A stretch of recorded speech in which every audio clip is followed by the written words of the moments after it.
With their game hitting on all cylinders, the Dogs traveled to Atlanta for their first ever appearance in the SEC championship game. Big for everybody. His team, his nation. That's why you come to college, play in this league, make it to this dome. The Dogs displayed their championship pedigree from the game's opening plays with a stifling defense, opportunistic special teams, and an efficient offense that would not be denied. And we hit him right away on the 25. Wilson and Smith slotted wide up above. Matt Jones going to fake and come back to pass. We're coming after him, and we're going to get him and sack him on about the 19 or 20. Boss Bailey, I believe, was the first guy that hit him. Gilbert was already in there forcing him to twist and turn. Dogs trying to rush off the corner, and they block the kick, and it's rolling across the field, down around the 8 or the 9. A dog picks it up, tries to fight over the 5. We're pushing and pushing down to about the 2. DeCorey Bryant was the one that blocked the ball.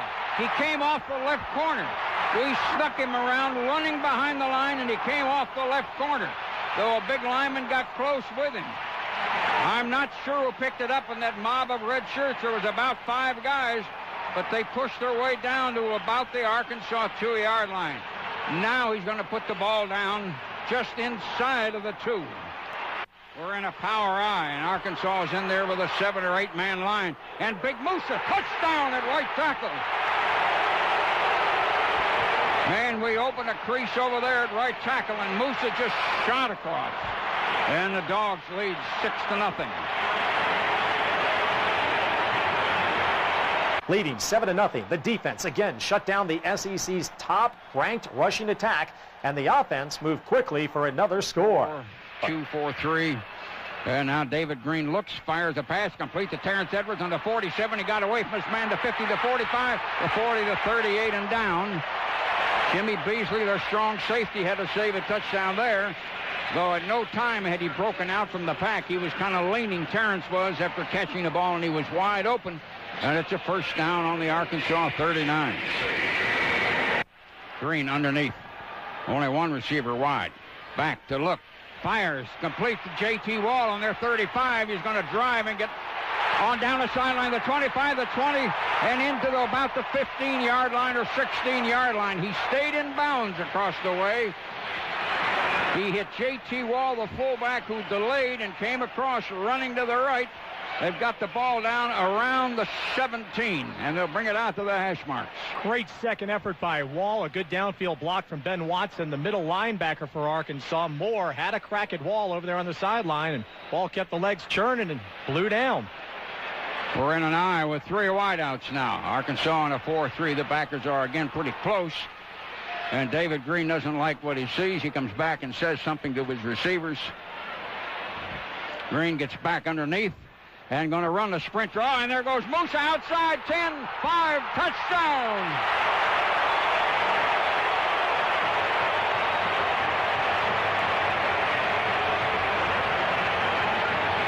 I don't think it was really a sprint draw. We just sent him outside. And it wasn't a big sweep of blockers. There weren't any there. Musa just shot outside. We caved that part of the defensive line in, apparently, on that corner. It's 13-0. With a 2-touchdown lead 5 minutes into the game, the Bulldogs would never look back. They stuffed the Razorbacks all day long to cruise to a 30-3 victory and the school's first Southeastern Conference championship since the Herschel days. Greenback got all the time in the world, so he's going to throw it 100 million miles, and Gibson's got it, and they got him on the 18. Snap to Matt Jones, passes out on the left flat, it's complete, and we're going to drive him across and down. That was DeCorey Birmingham, the wide receiver. He gets back down under the center, he's going to take it, they run it to Talley, and we're going to get him and drive him back. Second down, Shockley. Going to hand it off to Musa, coming out around the right corner, got a block, 35, 40, 45, bumped out of bounds on the 49. First down, Georgia now knocks on the door, and it has been a while since we've knocked. David Green fakes, bootlegs out left, going to run through, there's a man open, touchdown! Big Watson caught a ball running right to left, Benjamin Watson. Green bootlegged out, Watson, by the way, was being covered by Batman Carroll, and Watson is a big body, but it was a good pattern. He was open as he caught it coming across the goal line, running over to his left and curling in. And the Dogs get back on the board, and it is 29-3. And the Dogs will try the extra point. Set it down, and the kick is up, and the kick is good. When the final seconds ticked off the clock, the Bulldogs and their fans set off a celebration 20 years in the making. Corey Phillips again takes a knee. And the crowd lets out a roar, and the ball game is going to end. The Georgia bench comes flying across the field toward the middle. There's a celebration now like crazy out in the middle. And some of the fans got down in one corner and they've come running out in the field. I don't know how they got there, but somebody wasn't looking, but they got down there. In fact, some came off the other side. Both teams milling around out in the middle. And a lot of flash bulbs going out. Dogs did a job tonight.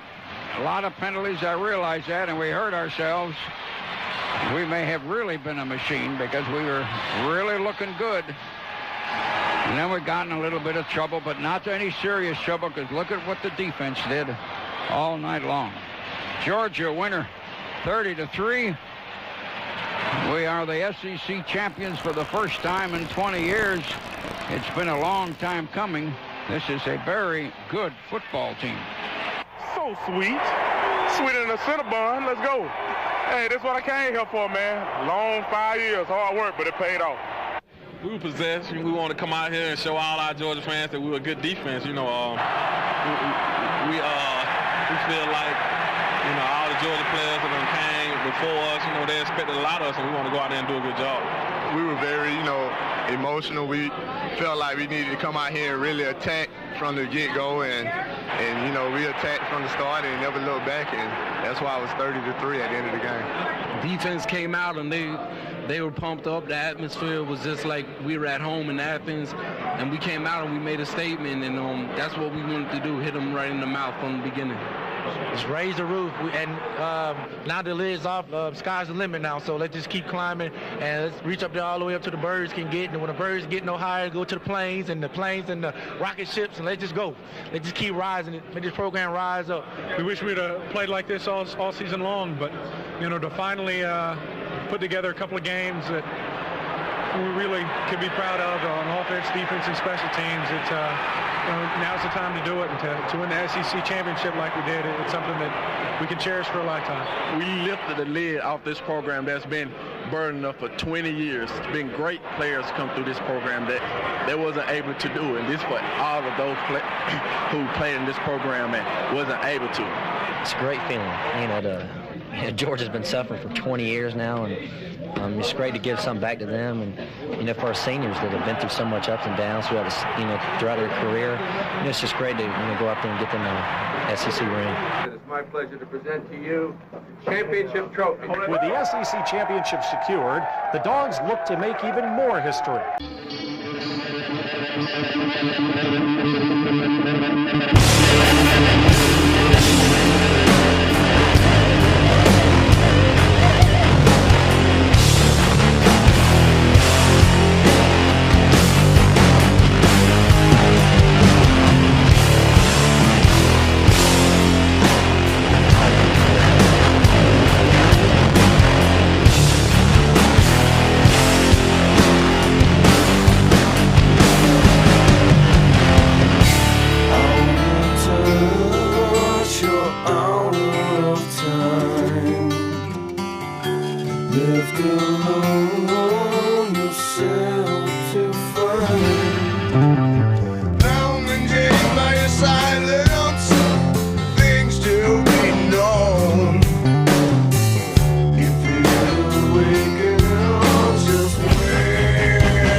When you open your eyes and you realize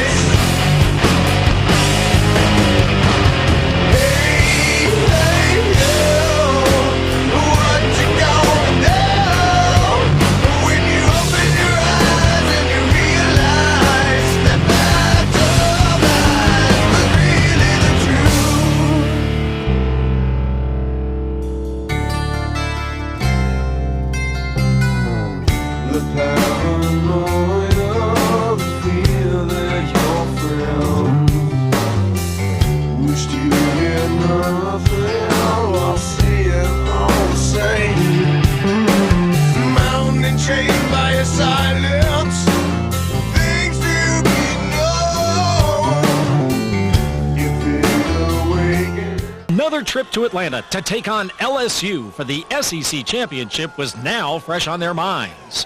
The Dogs entered the Georgia Dome an underdog, but confident a second conference championship in 4 years was in their grasp. Coach Mark Richt's game plan was intended to grab the momentum early and never let it go. Will Thompson would start it out for the defense on the first play from scrimmage for the Tigers, sacking quarterback Jamarcus Russell. Then DJ Shockley and Sean Bailey would get the offense untracked 5 minutes into the game. Shockley underneath. Shockley going to fake it and come back to pass. And we're going to go for a long pass. Touchdown! Well, a perfect pass from DJ Shockley. Never broke stride. Bailey made a beautiful over-the-shoulder catch. Shockley really threw that ball.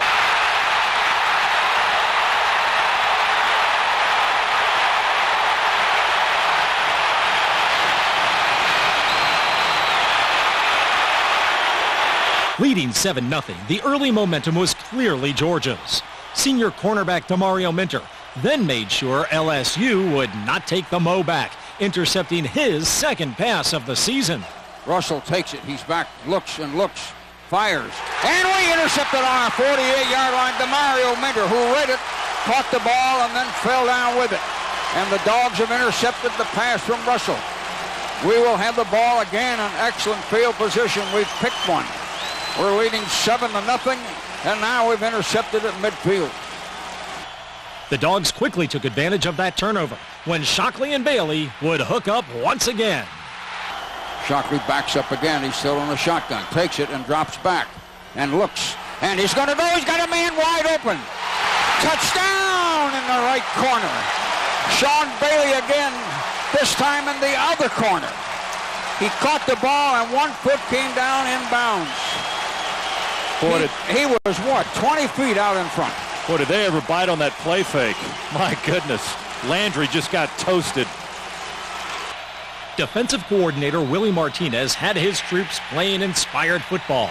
Minter and fellow senior corner Tim Jennings were playing like men possessed.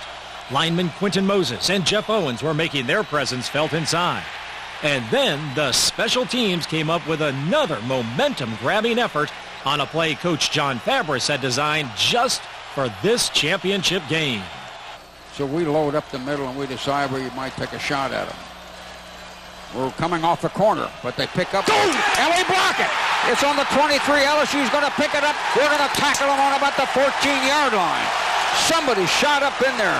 We blitzed the man off the corner. They blocked him so hard, I don't know how he got up, but somebody else shot up the middle. We decoyed him, I think, with that blitz off the corner.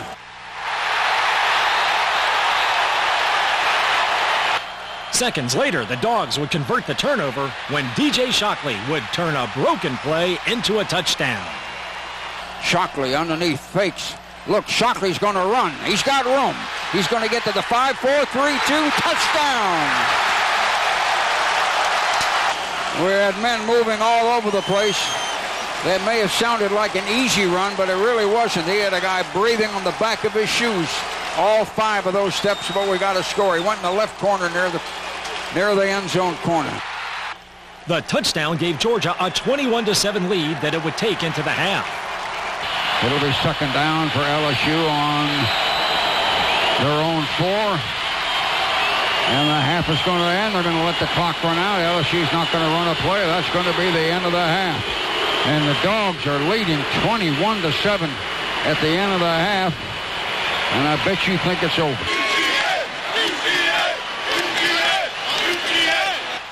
As the third quarter began, the defense ensured the Tigers would not grab the early second half momentum, forcing a 3-and-out on the first series.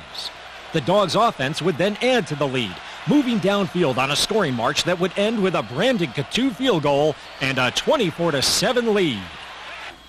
We set it down and the kick is up and the kick is going to be good. And we get 3 more points out of it, and the Dogs lead 24-7.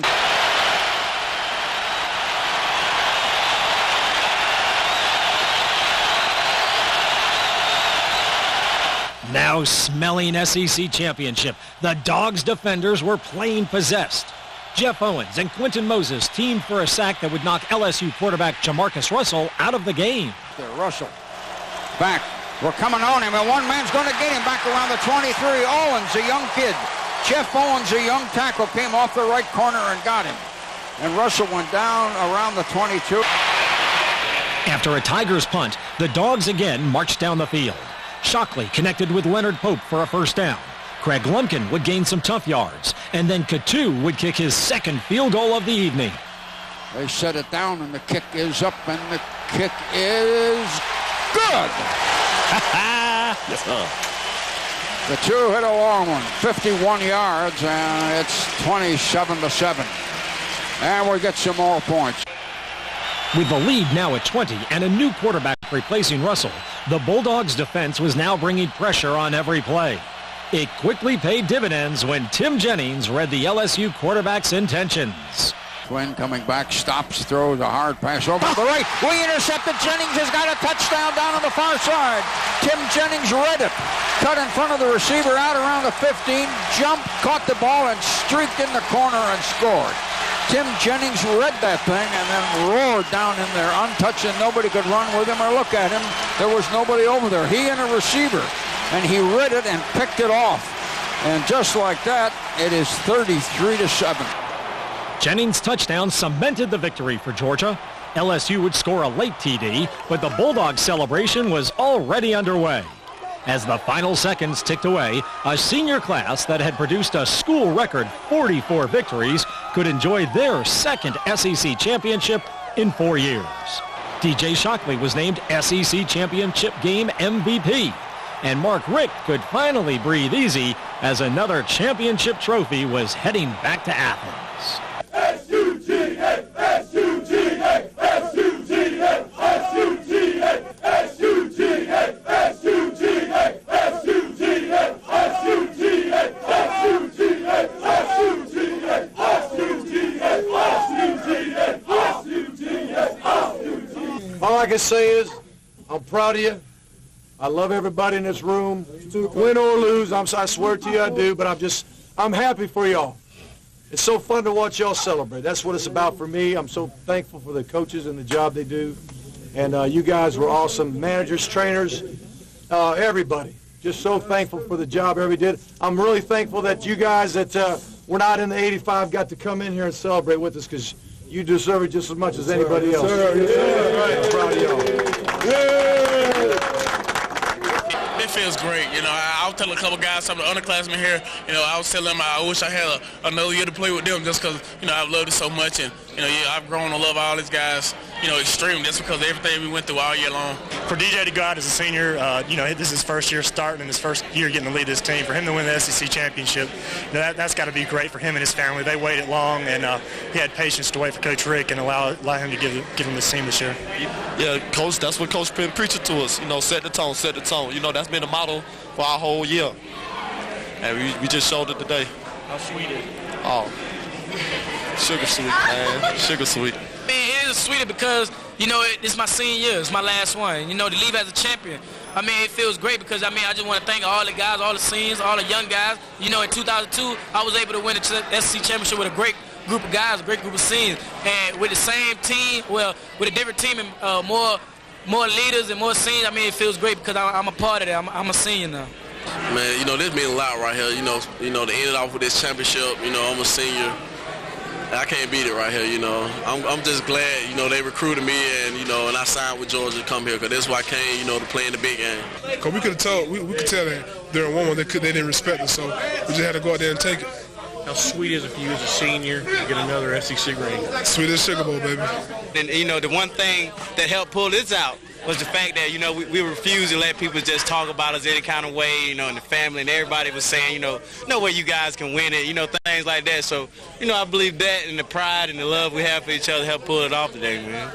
It was real important for us to come out here in a big-time game like this and just play our hearts out, show them that we have some heartbeats, we got some pride about ourselves, and that we're some competitors. I don't think I can wipe that smile off your face tonight. Oh, no. It's going to be stuck like this for a little while. We work so hard year-round, you know, with football and college. It ain't no seasonal thing. You know, it's a year-round sport. And you work so hard year-round, and sometimes you're in mad drill. You're trying to figure out why you do this. So why you do this in spring practice, and to sit up high at the end of the season and be on top of the SEC. That's what it's all about.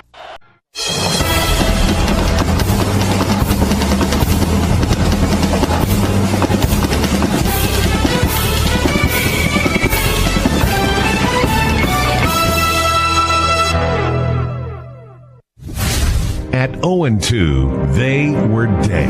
Boise State has defeated Georgia tonight. Melvin Ingram, he's going to go all the way down the far Counted side. out by most. They were the ones who believed. Bulldogs shut out Coastal Carolina. The dogs scratched. Then they clawed through the state of Mississippi. Charles goes up. Did he catch it? Oh, yeah! John Jenkins. Oh, wow. He tossed him like a sack of potatoes. And Tennessee. 53-yarder, Blair Walsh. Stop Isaiah. Big hole. Touchdown, Isaiah Crowell. During the Florida game, they proved their mettle. Second and goal. Handoff. Richard Samuel. Big hole burst. Touchdown.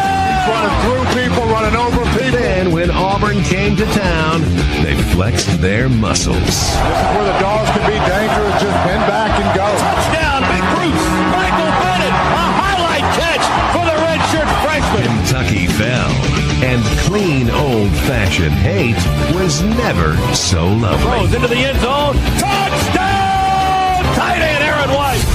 Now the doubters have returned, but we are the Bulldogs. There's no place like Dome. We will scratch and claw again and again. They'll throw it to Michaela. Boom! Until there are no doubters. This is Georgia. Only believers. Starting to hear the chants of SEC. Because that's what we do. Aaron Murray and his receiving corps just picking them to pieces. The 2011 SEC Championship. Gift wrap. Merry Christmas. Do you believe? This is Georgia football from IMG. Live play-by-play action of Bulldog football is brought to you by Airtran Airways. Go. There's nothing stopping you. Atlanta Chevy dealers. Shop over 2,500 local new and used vehicles at GeorgiaBestChevy.com. Marathon. Fueling the American spirit by BB&T. Visit us today and move in a brighter financial direction. BB&T. Sharing knowledge for a brighter direction. Member FDIC. Champion Windows, Siding and Patio Rooms. Factory Direct since 1953. Charter Communications. Get the fastest internet speeds in the area with Charter's Ultra Fast Ultra 60. Call 888-GET-CHARTER or go to charter.com/ultra for more information. Sherwin-Williams. Ask Sherwin-Williams how you can make the most of your color with the very best paint. By McDonald's Dollar Menu. McDonald's. I'm loving it. Cook's Pest Control and Centricon. The unbeatable combination for termite protection. Regions Bank, proud sponsor of the Bulldogs and official bank of the SEC. Your local Ford dealer. Coach Mark Richt and Ford Trucks team up. Find out more at GeorgiaSaturdays.com today.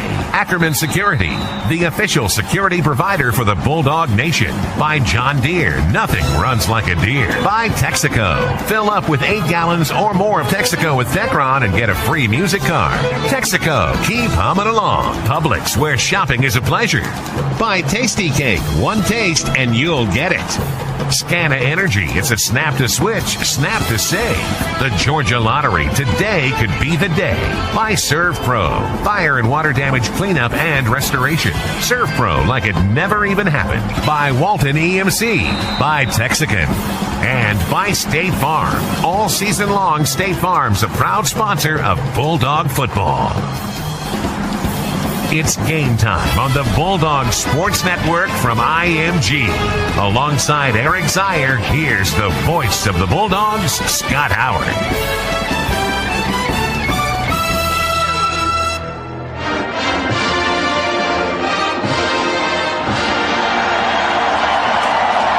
There's our national anthem as we welcome you back to the Georgia Dome from both the University of Georgia and the Louisiana State University marching bands.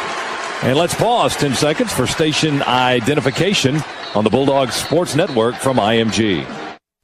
Turnmen in the league as well. Also Ron Brooks just in front of him. And here we go. underway in the SEC Championship, and Walsh booms one about 2 yards deep in the end zone, taken by Claiborne. Straight ahead to the 10 and tripped up by Blake Sailors at the 13-yard line. He slides ahead to the 15, and that's where they'll spot the football as Sailors came flying in from the far side and tripped up Claiborne, who was heading straight up the field. Boy, just got a piece of his ankle and foot and tripped him up. Claiborne had a little bit of a seam. Not sure if he would have gotten through it, but nice play by Sailors. Jefferson in the shotgun.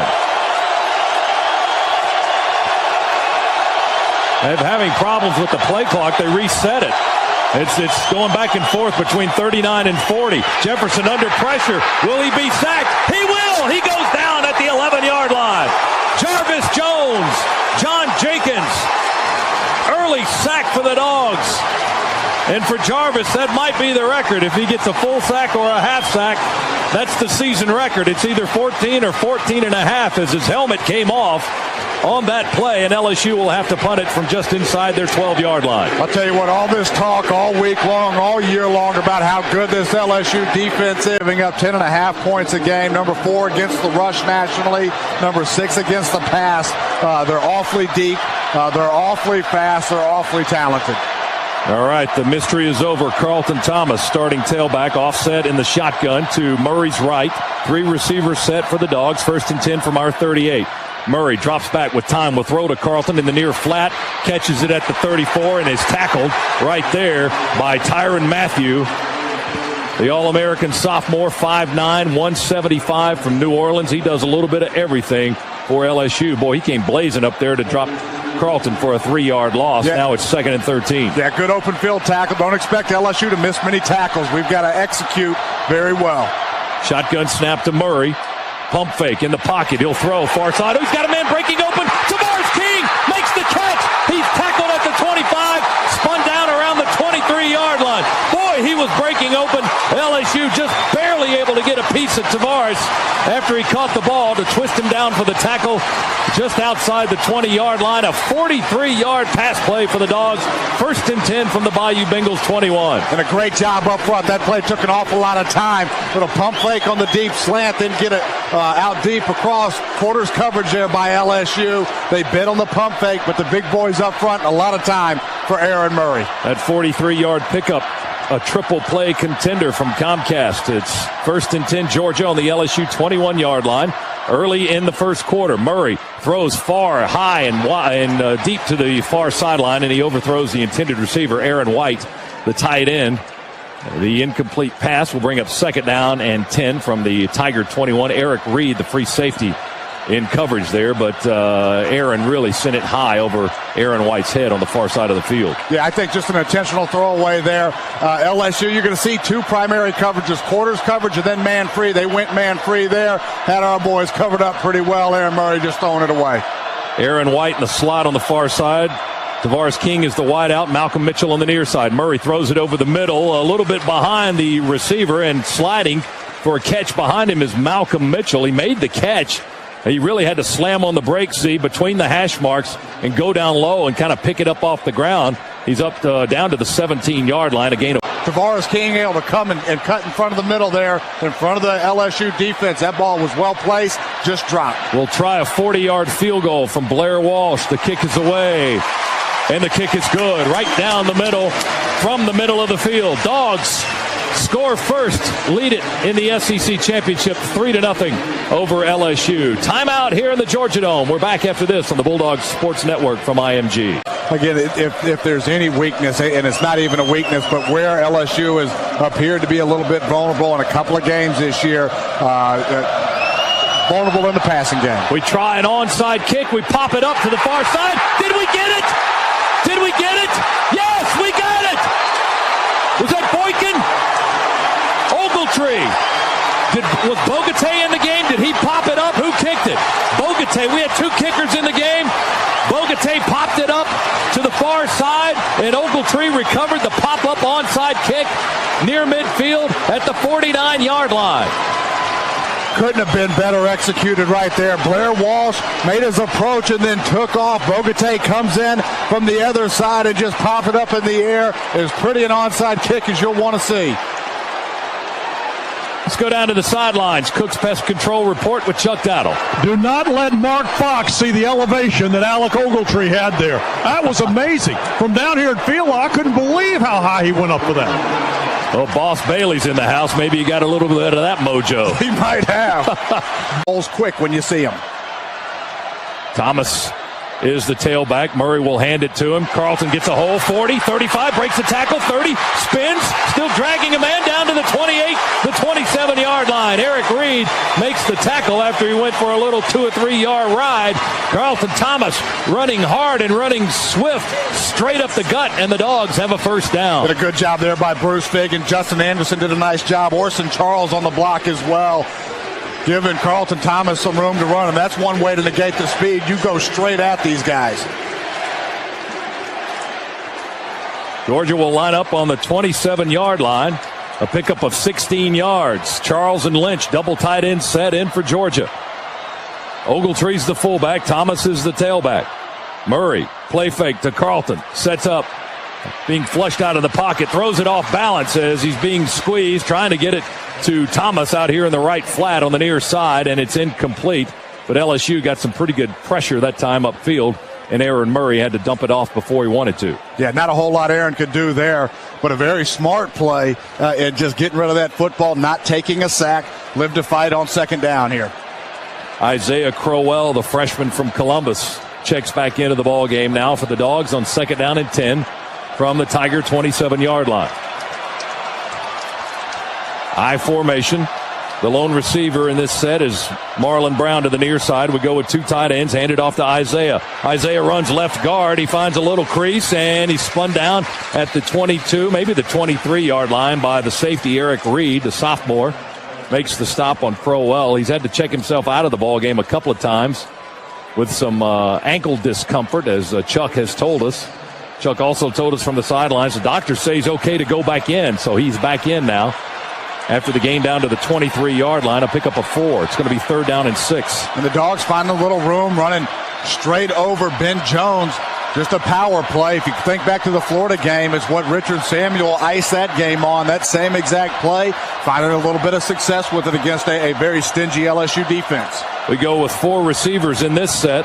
3 to the right, 1 to the left. Murray drops back. Here comes LSU. We get it to Charles. Caught at the 15. Charles down to the 12-yard line. Orson Charles. 41st catch of the year. Brandon Taylor and Eric Reed, the safeties for LSU, make the stop. And the Bayou Bengals have a man injured. That's Taylor in on the tackle. Slow to get up now. He's laying at the 12-yard line of the Bayou Bengals. Georgia has a first down. And that's just too easy there for Georgia. Number 1 with dreads to another number 1 with no dreads. And Brandon Smith will flare out and line up behind one of the receivers to the right. Murray with time throws it over the middle, and it is caught. Touchdown, running from left to right. Aaron White, the senior tight end from Columbia, Missouri. Just a dig route there from Aaron White. Malcolm Mitchell ran a shallow dig underneath him. I actually thought that's where Aaron Murray was going to go with the football. He bypasses Mitchell, gets it into Aaron White in a little bit of traffic, but a well-thrown football. This time we hang on to it. Blair Walsh to try the point after to make it 10-0. There's the snap. It's a little high. Butler gets it down. The place is good. The hold is good. The kick is good. 10-0. Georgia leads number 1 LSU here in the SEC Championship. Long way to go. That Georgia touchdown brought to you by AirTran Airways. Go. There's nothing stopping you. And every time Georgia scores, Georgia students win Scana Energy. Proud to donate $1,000 to the General Scholarship Fund for each touchdown scored by the Bulldogs. So far today, Scana donating $1,000. We'll have to punt out of the end zone.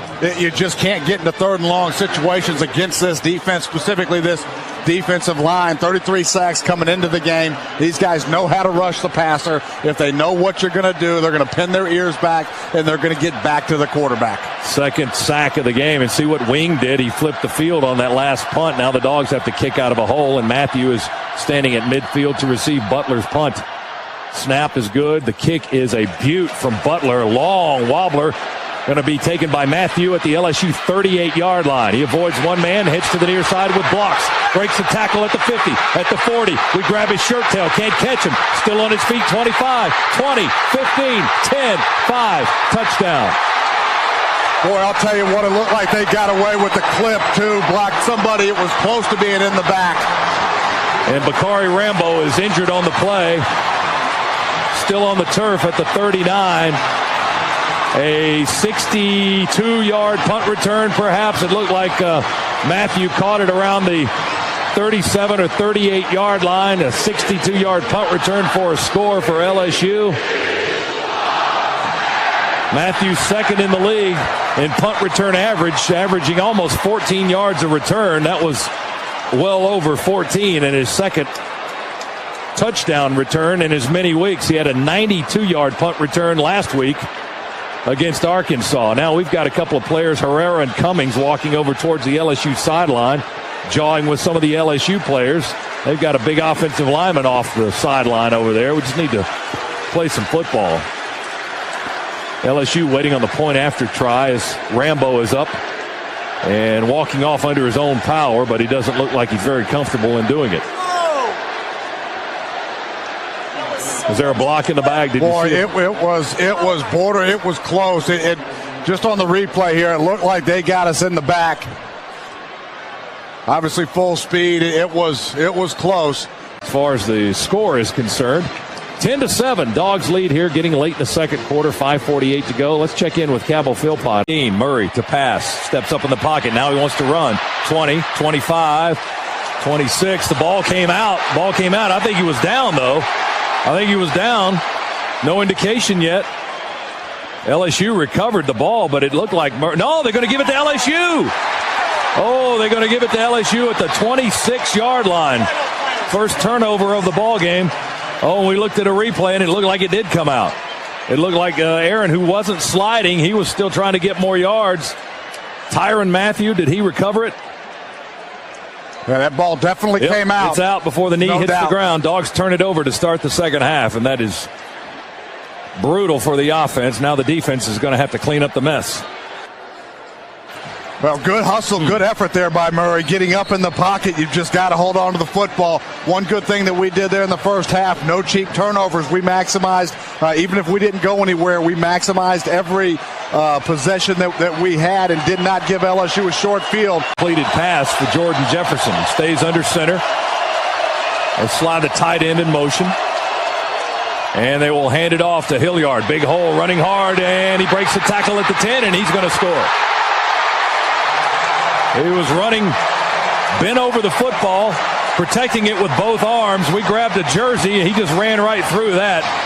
And a sudden 15-yard burst has given LSU the lead despite having next to zero offensive production in the first half. Now they have their first lead of the game. It's 13-10, and on to try the point after attempt is Drew Allemont. Yeah, just a counter there by LSU. Big hole to run through there.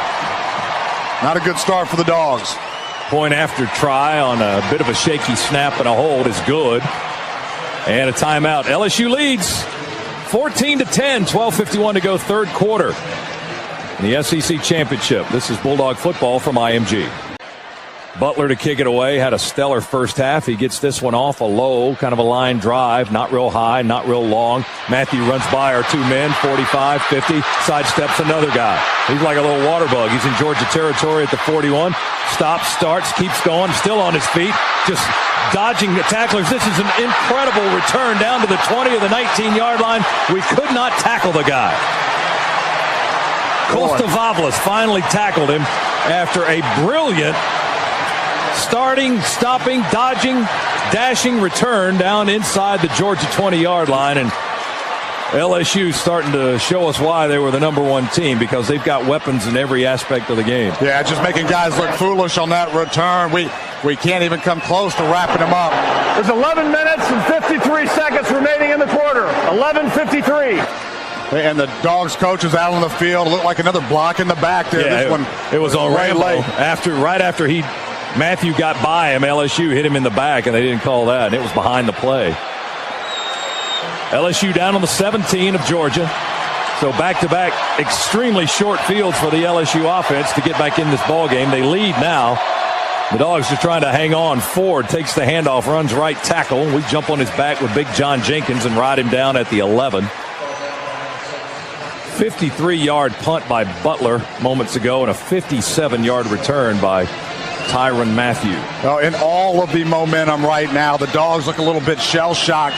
Need to find some way to get a big play. Have got to hold LSU here to nothing more than a field goal. For that big first down play, this offensive line from LSU in the past couple of running plays looks like they are finding a few creases. Second down and 4 to go for the LSU Tigers. Handoff Hilliard, runs right side, just rips through the hole down to the 5, maybe the 4-yard line. And another first down as they get the running game going in a short yardage situation. Sean Williams, the tackle for Georgia. But it's first and goal at the 4 of the Bulldogs. And Dogs still bringing linebackers into the A gaps. That play designed just to go off tackle. There's 11 minutes remaining in the quarter. Can come up with a big play here. Second and goal from the Dog 4. LSU huddling up. Georgia with Avery Jones, Kwame Gathers, John Jenkins, Washington, Jarvis Jones across the front line. They'll go into the I formation. Handoff, Hilliard runs to the near side, breaks a tackle at the line of scrimmage. We grab his face mask. He carries us into the end zone for a touchdown anyway. Be a face mask on Sean Williams, but they scored, angling to the near side. Boy, and right now we just can't take down Hilliard. He is running hard and running right through Georgia defenders. Four guys had a chance at him there. 240 pounds, 5'11". He's like a fire hydrant. And, of course, that name familiar to LSU folks. He's the nephew of the former LSU running back Dalton Hilliard. Had 102 yards last week in the win over Arkansas. On the play, personal foul, face mask, 36 to the defense. We have a touchdown. That foul will be enforced on the kickoff. 20-10. The game clock is at 10:37. LSU to try the point after. The first 4 minutes and change of the third quarter have been disastrous for Georgia. Still a lot of football left, but boy, we need to answer quickly here. You are correct. Here's Alamon with a kick and the extra point attempt, and it's good, and it's 21-10. First and 10 at the 30. I formation, play fake. Murray wants to throw deep. King down on the near sideline. They fight for it, and it's picked off. Picked off by Harold Simon.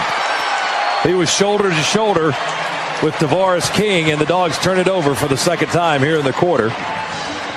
That interception, the 11th thrown by Aaron Murray this year, and LSU will have the ball first and 10 on their own 30-yard line. Well, great position there by Simon. If anything, the couple of first downs that we were able to get did flip the field position. Even with the interception, got us back into a little normal flow. There are 8 minutes and 8 seconds remaining in the quarter. 8:08. Tigers with a 21-10 lead. You don't like looking at that. Come on, boys. We need a turnover right now. LSU's turned it over 8 times all year long. Just staggering numbers. Man out by himself on the wide side there for LSU. They run in an offset eye with Ware. Play fake to Ware. Roll to the right. Throw it to Hilliard. He bobbles it. We got to tackle him, but we can't, and he's into the end zone touchdown. We hit him with Boykin at the 5, and he just ran right through Brandon. Hilliard at 240 pounds and Boykin at 183 or 185 at best. He just shredded our defender, and it's 27-10, and the mighty Bayou Bengals are looking pretty mighty. Well, I'll tell you what, they can turn it on unbelievably fast, and keeping our defense out there on the field now, you can just tell wearing us down and bringing back after back into this football game. Well, that was a 70-yard drive, Z. That's the best they've shown that they can move the football. The point after try is good, and it's 28-10. The game clock is showing 3:45 remaining here in the third quarter, and don't know if that's correct or not. Let's go down to the sidelines and Chuck Dowdle. Cook's Pest Control Report. Chuck, good news down there, I hope. Well, yeah, well, good news where the game clock's concerned. Like you said, holding him up or trying to hold him up and strip that football, but the hold up part is not being accomplished. Not in the second half. 1st and 10, LSU in Georgia territory at the Bulldog 48-yard line. They go in the eye. They've got Blue in at tailback, and Alfred Blue, big hole up the middle, 40, 35, 30, sprints by our defenders, 10, 5, touchdown. 48-yard touchdown burst right up the gut, and he just ran right by our secondary. Boy, just untouched. And you're right, split. Bakari Rambo and Brandon Boykin like they were standing still. Blue, a 6'2 sophomore, 215 with some pretty good quicks, and there was that hole in the middle of the line was enormous, and he ran right by Boykin and Rambo, and Cummings had no shot at him either, and it's 34-10. And Alamo on to try the point after for LSU after their 5th touchdown of the game, and it's good, and it's 35 unanswered points, and it's turned into a rout. 35-10, 6:17 to go in the SEC championship. Timeout. Back after this. Bulldogs football from IMG. Minutes to go. We haven't scored since the first quarter. Murray throws. It's picked off. Claiborne got it that time at the 44. Down the near sideline. Only Murray to beat. He stops. He changes directions. He angles in. And that's a touchdown. Pick 6 for the All-American. Morris Claiborne. 6-foot junior from Shreveport, Louisiana. And LSU pours a little salt in the wound. About a 44-yard pick 6. 3rd turnover of the day by the Dogs. And we will not win the turnover battle today. And we certainly will not win this game, as it has definitely gotten away from the Dogs. It's 41-10. Well, good pick there by Claiborne. Goes up to get that pass. As soon as he caught that one there, out in the flats, nobody there to stop him. Good hustle by Aaron Murray, trying to make him, or at least push him out of bounds. But Claiborne able to reverse field and find his way into the end zone. Then does a nice little pose in the back of the end zone. They're into the posing stuff. Here's Alamo with a point after. It's good. It's 42-10. 42 unanswered points for LSU. And the only question for LSU is, like, who's going to be their national championship opposition? Is it going to be Alabama? Is it going to be Oklahoma State? Is it going to be some other team? Calls it out at the line of scrimmage. 12 seconds on the play clock. There's the snap. And the handoff to Ken Malcolm. He heads to the right side, runs behind the right tackle, and we'll get down near the 22-yard line. It'll be a gain of about 5. And clock moving at 1:38. Minter and Ferguson, linebacker and a tackle, making the stop for LSU. Giving up some garbage yardage here late in the ball game, but LSU's defense has been very impressive. Outside of that early 10-point lead, they've really shut down the Georgia offensive attack. Mason to throw. He'll fire, and it's caught by Rhett McGowan with a man hanging on him around the 10-yard line. Nice catch by McGowan, redshirt sophomore from Calhoun. Boy, and a good ball again there by Mason. Not a whole lot of space to put that football. Stuck it right between McGowan's 2 and 5. Impressive stuff by the sophomore. 1st and goal from the LSU 10. Dogs trying to get a late touchdown here if we can inside the final minute. 55 seconds to play. 42-10 is the score. Mason in the shotgun. Harton in the backfield. He breaks out. Mason will throw, and it's incomplete at the goal line, trying to go to Conley. And the coverage provided by Ron Brooks, cornerback, a senior from Irving, Texas, for LSU. Pass is incomplete. That stops the clock with 45 seconds left. It'll be 2nd and goal from the LSU 10.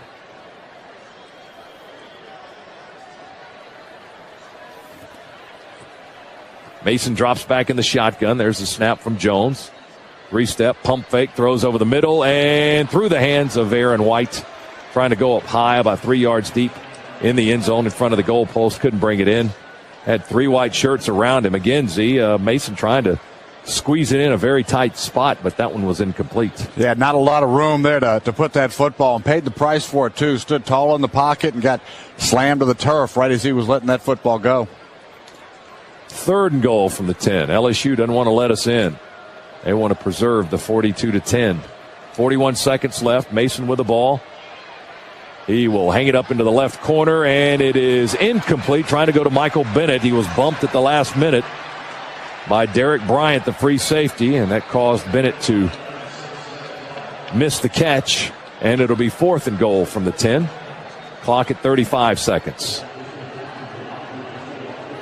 Most of the Georgia folks have cleared out of the sold-out Georgia Dome here in the SEC Championship game, while most of the LSU fans will hang it around and enjoy the post-game celebration, the trophy presentation, and they'll begin their party here in downtown Atlanta. Mason on 4th down and goal from the 10. Throws it into the end zone a yard deep, and it's incomplete to Aaron White again. Just coverage draped all over him. And the pass is incomplete, and that'll end Georgia's efforts, and that'll give LSU the ball over on downs at their own 10-yard line, and just 31 seconds left. So they'll snap it once, and they'll be SEC champions once again. Let's pause 10 seconds for station identification. This is the Bulldogs Sports Network from IMG.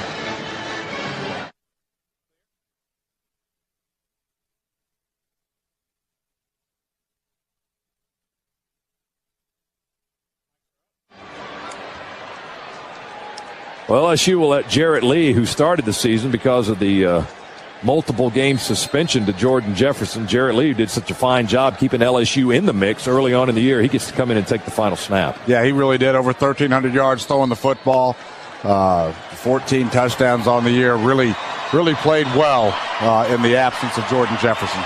He downs it right there, and the clock at 20 seconds, and that's the ball game as the field will be littered with players now. The coaches approaching each other at the 40-yard line to shake hands and exchange congratulations.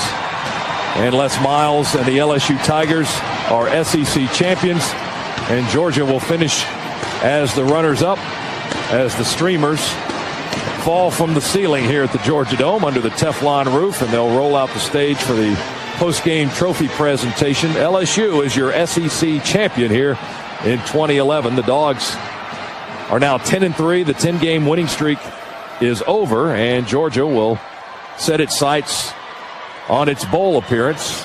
And where that will be, we don't know at this point. It's likely to be anywhere from Dallas to Orlando to Tampa, perhaps. That's more than likely Georgia will end up in one of those destinations. Final score, LSU 42 and Georgia 10. This is the Georgia Bulldogs Sports Network from IMG.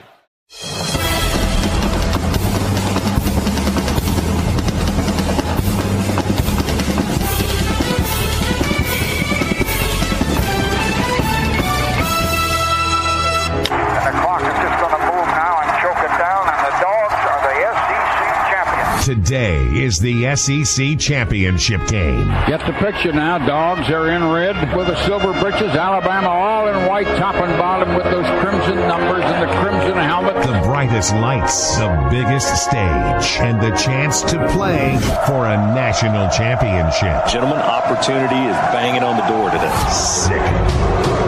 There's the shotgun snap. Here comes pressure.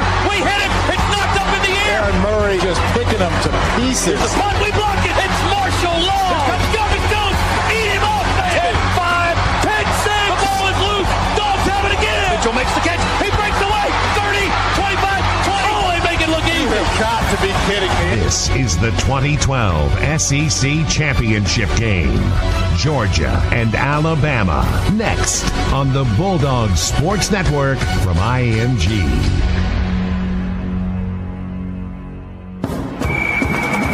Today's game is brought to you by Southwest Airlines, by Academy Sports and Outdoors, your Atlanta Chevy dealers. Shop over 2,500 local new and used vehicles at GeorgiaBestChevy.com. Marathon, fueling the American spirit, by BB&T, sharing knowledge for a brighter direction. Member FDIC. By Carriage Kia and the Bulldogs, the power to surprise. By Walton EMC, by your local Sherwin-Williams. Painting questions? Ask Sherwin-Williams. Buy McDonald's. $1 any size soft drink or sweet tea. I'm loving it. Cook's Pest Control and Centricon.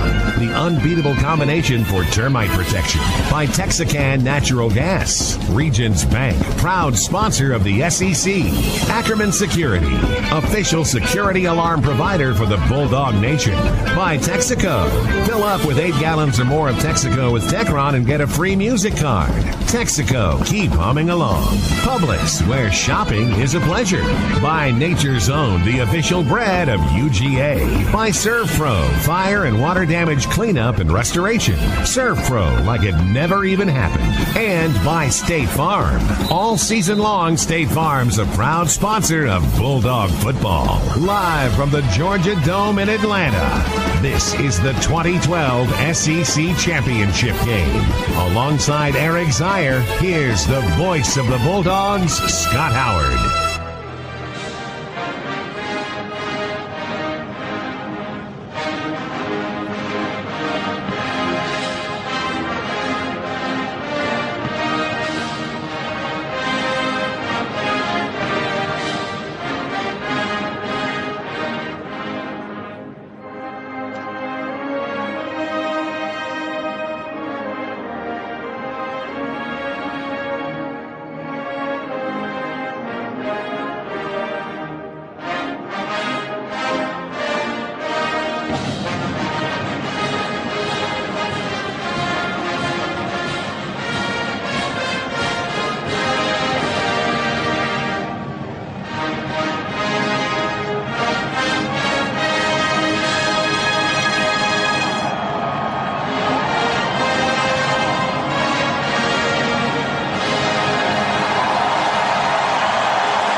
National anthem performed by both marching bands. There's got to be 400 or 500 band members out on the field, and the American flag unfurled by representatives of our military for our national anthem here as we are less than 15 minutes before kickoff here in the 2012 Southeastern Conference Championship football games. Time now for the starting lineups, brought to you by Georgia Power, official energy partner of helping you save money. Visit georgiapower.com to learn ways to save energy, find out about available rebates, or take a free online energy checkup. These are your probable starters for the Georgia defense. We'll start on defense here this afternoon. Garrison Smith, John Jenkins, and Cornelius Washington across the front line in Georgia's 3-4. Smith has played very well in filling in. I say filling in, but that's not really an appropriate phrase for what he has done after the injury to senior Avery Jones. Garrison Smith actually leads all defensive linemen in tackles with 57. And number 56 out of Atlanta checks in at 6'3", 297 pounds. He is a junior. John Jenkins, a senior, 6'3", 360 from Meriden, Connecticut, has had an outstanding season at nose tackle. Cornelius Washington starts at defensive end on the other side. The 6'4" seniors from Hepzibah, Georgia, 270 pounds. Linebackers for the Bulldogs today, these are your probables. We know that the All-American Jarvis Jones will be in the starting lineup, 6'3" junior, 241 from Columbus, Georgia. Alec Ogletree has surged into the lead in tackles for this Bulldog defense, despite the fact that he missed the first 4 games of the season. He's almost to 90 tackles for the year, averaging over 10 per ball game. Ogletree, 6'3", 232 from Noonan, Georgia. He is a junior. Michael Gilliard, 6'2", senior from Valdosta, 230-pound linebacker, gets the start at one of the inside positions today. And on the outside, it's the freshman Jordan Jenkins, 6'3", 257 from Hamilton, Georgia. Here's how the Bulldogs look in the secondary. Sanders Cummings and Damian Swan start at the corners. Cummings, a 6'2" senior, 216 from Augusta. And Swan, 5'11", 189, a sophomore from Atlanta. He and Cummings both have 2 interceptions on the year. And the safeties, Sean Williams, 6'1" senior, 217 from Damascus, Georgia. And Bakari Rambo, 1 pick away from becoming Georgia's all-time interception leader in school history. He is a 6' senior, 210 from Donaldsonville, Georgia. Those are your probable Bulldog starters on defense. We'll give you the offensive starters when we come back. This is the BB&T Countdown to Kickoff on the Bulldogs Sports Network from IMG. Today, D. Milner, who is a cornerback. He has not returned a kick this season, but he's one of the deep men. They stand on the 1 or on the goal line for Alabama. Georgia will be kicking from left to right as we view it here in the Georgia Dome. The freshman from Fort Lauderdale, Marshall Morgan, has it teed up on the near hash on the 35-yard line. And we are underway in the SEC championship game. A high end-over-end kick on a sail on the goal line. Comes down to Cyrus Jones, quickly to the 10, 15, runs into the back of a blocker at the 20, bounces to the near side and tackled at the 25 by Connor Norman, the redshirt sophomore from Duluth, Georgia, who curled around and came in for the Georgia Bulldogs. 3rd down 4 for Alabama, just inside their own 42. McCarron looking to the near sideline, trying to see the signals. He's having to move around to get the proper signs.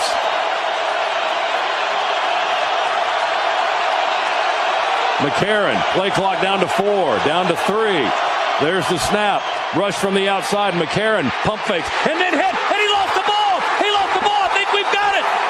The Dogs have it. Christian Robinson just recovered the dislodged football as McCarron was hit. He lost it. Robinson found it. And Georgia will have it. They'll be in business where? At the 40-yard line?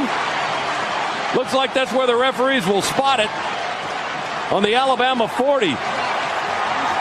Jones forced the fumble, his 7th of the year. That's tops in the SEC.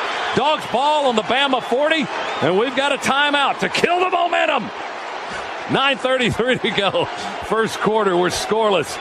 We're in the Georgia's own Credit Union radio booth, and this is the Bulldogs Sports Network from IMG. The kick for Alabama. He stands on the tied 10. And no points there for the Dogs, but a really good offensive series for Georgia coming out from the shadows of their own goal line. And we do run a fake, and we throw it, and it is complete. We ran a fake, and it's the pass is caught by Sanders Cummings inside the 20. Arthur Lynch threw the pass. That's what I said in the break. I did. Said let Artie Lynch throw a pass, and he did. I can vouch for you, too. That's exactly what you said. Oh, my goodness. The snap to Artie Lynch. Artie Lynch took a step or two forward, stood up, and delivered. I wouldn't call it a strike, but it was good enough. I got one right. Holy smokes. 17 yards on the fake punt. Lynch to Cummings. 1st and 10 on the Bama 20. Let's see if the Dogs can finish them off here, if they've got the Tide on their heels. We go into the shotgun. Now Murray has to call a timeout. Timeout. Georgia, that is their first charge. Timeout of this half. Oh, rats. Boy, after all the excitement there, getting the offense back onto the field, just ran out of play clock. Alabama man-to-man there, got 8 guys down into the box. Aaron Murray checked away from the safety, so a good read. Still not a whole lot of room to run, though. Murray with a fake will throw it wide open. There he is. Jay Rome, the tight end, caught at the 2, and he got into the end zone, baby. Touchdown. Boy, just a great read there by Aaron Murray. Jay Rome on the corner route. We had a takeoff route on the outside, clearing the cornerback to the strong side of the field. Jay Rome wide open. Aaron Murray had to shuffle his feet, move just slightly to his right, then delivered a strike. That Georgia touchdown, the first of the game, and brought to you by Southwest Airlines. Here's Marshall Morgan for the point after try. Kicking it right to left into the Georgia fan kingdom behind the goal post. The kick is up and right into the net. It's good. Dogs lead it 7-0. The fake punt, the key play on that drive, and then the touchdown, 19 yards to the tight end, Jay Rome. Georgia 7, Alabama nothing. Second quarter and a timeout with 13:59 to play in the half. We're back in a moment on the Bulldogs Sports Network from IMG. Open up just a bit, and then he has a load going through the line of scrimmage. Carried a couple of Dogs with him for 2 yards. 2nd and goal from the Dogs 1. Bama moving into friendly territory towards their fans, left to right. Handoff Lacey. He's hit at the line. He didn't get in there. Oh, the ball's loose. The ball is loose. McCarron died for it back at the 5. Lacey hit that pile. That ball came flying out of there, bouncing all by itself. Left of the line of scrimmage at the 5, and McCarron saw it and dove on it. Holy moly, that was almost disaster for Alabama. As it is, it's going to be 3rd and goal back on the 5 now, and momentum shifting back to the Georgia defensive side, Z. And Lacey tried to stretch that football out after he got stonewalled, try to reach that football across the goal line. We punch it out. McCarron alertly following that football. Can we come up with one more here? Oh, the officials stop the clock for a moment. We call a time. The ruling on the field with the runner was short, and there was a fumble. The prior play is under further review. We're going to take a look at it. Tom Ritter, the referee. Jim Allison, the replay official for this crew today. And Tom Ritter will have to take the lengthy jog back all the way down to the 23-yard line, back on the other end of the field. So they'll take some time to review this as Lacey jumped into the pile. As we take a look at the replay, jumped into the pile, and then suddenly the ball came out. I don't think the whistle had blown. I don't even know if forward progress had stopped at that point. The play was still in motion. Are they checking to see if he crossed broke the plane with the ball? Is that what they're looking for? I think what they're looking for is, did the ball cross the goal line after he got hit? Alec Ogletree came up and stuffed him initially. Rameek Wilson came in and knocked the ball loose. And they're not. First replay that we've seen, couple of replays, they're not going to be able to reverse it off of the angles that we've had, at least. The angle going right down the goal line, completely blocked by Georgia and Alabama players. Tough to see otherwise. Boy, and a great hit by Ogletree. Just kind of stopped Lacey in his tracks at the one. I think they've got to keep that ruling as it is because, as you said, Z, there's no real evidence to overturn the ruling on the field, which was a fumble and just recovered by McCarron ahead of a diving Georgia defender. On the field stands.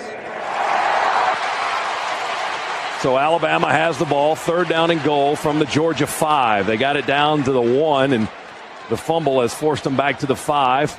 They've stayed alive after a 15-yard, a personal foul penalty. It wasn't a full 15 because it was so close to the goal line, but that wiped out a 4th down for Alabama and made it a 1st and goal from the 4. But the Dogs defense holding firm so far. Can they do it one more time? Bulldog football brought to you by BB&T, member FDIC. And 3rd and 5, Bama gets out of their jumbo personnel. They go 4 wides. They've got trips down here to the right, 1 receiver up top. That's Cooper to the left. Jones on the far side to the right with 2 other receivers. McCarron will work out of the shotgun. Play clock at 5. 3rd and goal from the Dogs 5. Snap to McCarron. He looks left. He throws it on a line. And it's intercepted. Intercepted in the end zone. Sanders Cummings picked it off right in front of Cooper, right in front of the pylon. The Dogs stop him. What a great play by Sanders Cummings. McCarron trying to throw a fade stop. Cummings saw that play the entire way, stepped right in front of the pass. An easy interception for Sanders Cummings, and the Dogs survive a scare. 3rd pick of the season for Sanders Cummings, the senior from Augusta, his 8th career interception, and none bigger than that one right there to keep 2nd-ranked Alabama out of the end zone and keeping them from tying this ball game when they had it 1st and goal at the 4, then they had it at the 1, and the Dogs stiffen and stop. Run out of the shotgun. Lacey's back in at tailback. Lacey takes the handoff, runs right. Through a big hole. Lacey 30, Lacey 20. We're chasing. We won't catch him. Lacey near sideline. Touchdown. Again, right over the right side of that Alabama line. Just huge gaping holes. That entire drive opened up. Alabama able to get big offensive linemen up on our linebackers, sealing off just a picture-perfect lane for Lacey to run through. Eddie Lacey, a 41-yard touchdown. And the point after attempt by Jeremy Shelley to try to tie it at 7 with 1:59 to go in the half. We haven't seen the Dogs give up too many big running plays recently, but that was a big one for Alabama. There's the snap and the hold. The kick is up and away, and it is good. We're tied at 7. Alabama goes 70 yards on the drive, and the last 41 covered by Eddie Lacey on the 41-yard touchdown run. That's his 15th rushing touchdown of the season. 7-7 Georgia and Alabama here in the SEC Championship. Let's check in with Cabell Philpott on 1st and 10. I formation with Ogletree and Gurley lined up behind Murray. King to the left, Mitchell to the right. Play fake. Murray sets up, throws for the right corner. Malcolm Mitchell is there, off his hands, and incomplete, broken up by D. Milner. The All-American corner in the right corner for Alabama. It was excellent coverage by Milner, the junior from Millbrook, Alabama. Mitchell and Milner both leaping for the football, but incomplete. 2nd and 10 from the 22. Handoff Gurley. Gurley running straight up the middle, now veering to the right, inside the 15, inside the 10, shredding through tacklers, down to the 5-yard line. It's 1st and goal for the Dogs. Boy, just a great run there by Gurley. Found a little crease in the line. Almost a miscommunication on the handoff. Aaron Murray really had to reach for him, but Gurley got it and just burst through the middle. Nice block there by Chris Burnett. 17 yards, 1st and goal at the 5. Give it to Gurley, leaps over the pile, and they'll drive him down to the turf at the 4-yard line. A gain of 1. It'll be 2nd and goal from the 4. Dogs down 10-7, but seriously threatening here early minutes of the 3rd quarter. One adjustment Dogs have made coming out of the halftime. Once they're getting the play at the line of scrimmage, not doing a whole lot of audibling or changing the play. They're getting the play and they're running it. Dogs on the 3. Gurley straight ahead. Boom! Big hole down to the 1. Pushing his way. Did he get in? Touchdown! He did! Todd Gurley just lowered his head and lowered the boom. You are not kidding. What a run by Gurley. Tremendous contact at the goal line, and Gurley, with those huge muscular legs, just pushed his way into the end zone, and the Dogs have the lead. Arthur Lynch helping out with some key blocking in there and keeping the drive alive for Todd Gurley to score. And he just crumpled Trey DePriest. They're going to take a look at it, I think. The previous play is under further review. I'm not sure what they're going to look at there. Todd Gurley crumpled DePriest, just broke him down. Oh, he then ran over him. And then stepped on him as he was getting in. Had his momentum stopped, but then a whole host of Bulldog offensive linemen, Dallas Lee, Gates, Andrews, everybody came and gave a big push. John Theus in there as well to get him over the goal line.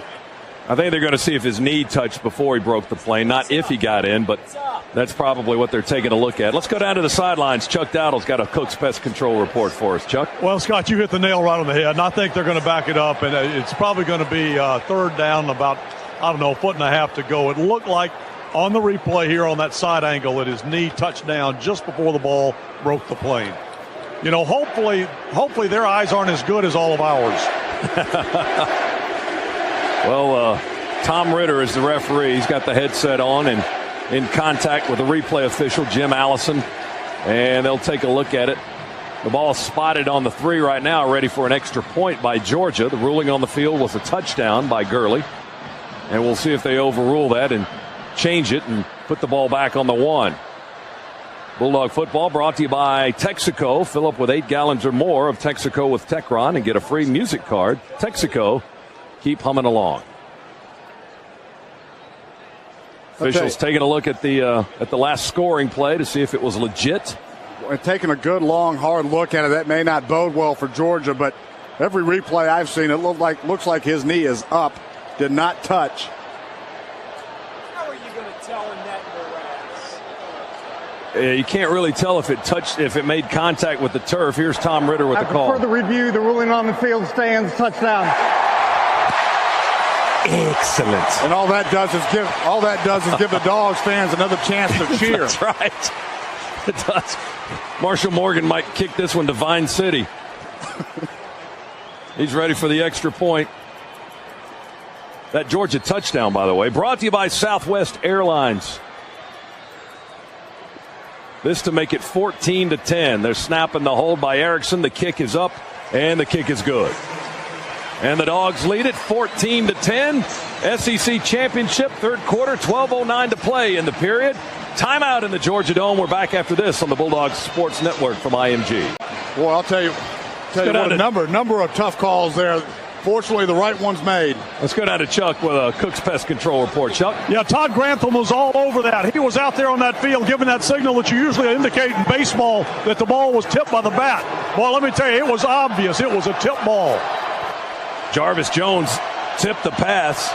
Here's Cade Foster for a long field goal just inside the 40. We block it. It's bouncing. We pick it up. Ogletree at the 30, the 20. He's going to take it to the house. Touchdown. Holy smokes, the Georgia bench erupts. And the coaches right now getting everybody back on the sideline. They don't want a flag thrown at all. Mark Richt out on the 20-yard line, getting his team back. What a huge play. That ball popped right back up into Alec Ogletree's arms, and he was off to the races. You think Washington blocked it? Is that who we think got a piece of it? Cornelius Washington might be the biggest play of his career for the senior from Hepzibah. Ogletree picked it up off the bounce, and nobody was going to get him. They just looked at his taillights as he ran into the end zone to the right. Here's the extra point try. The kick is up, and the kick is good. That Georgia touchdown brought to you by Southwest Airlines. It's the Dogs 21, Alabama 10, 6:31 to go in the third in the SEC Championship, and we're back after this timeout on the Bulldogs Sports Network from IMG. Immediately to the line of scrimmage.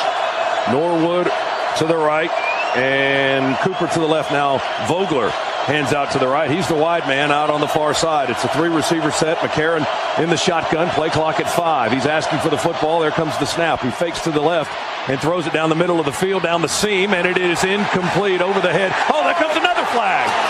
Another flag from the far side. The ball was clearly over the head as the defender made contact with the receiver, but not before the ball had sailed over the head.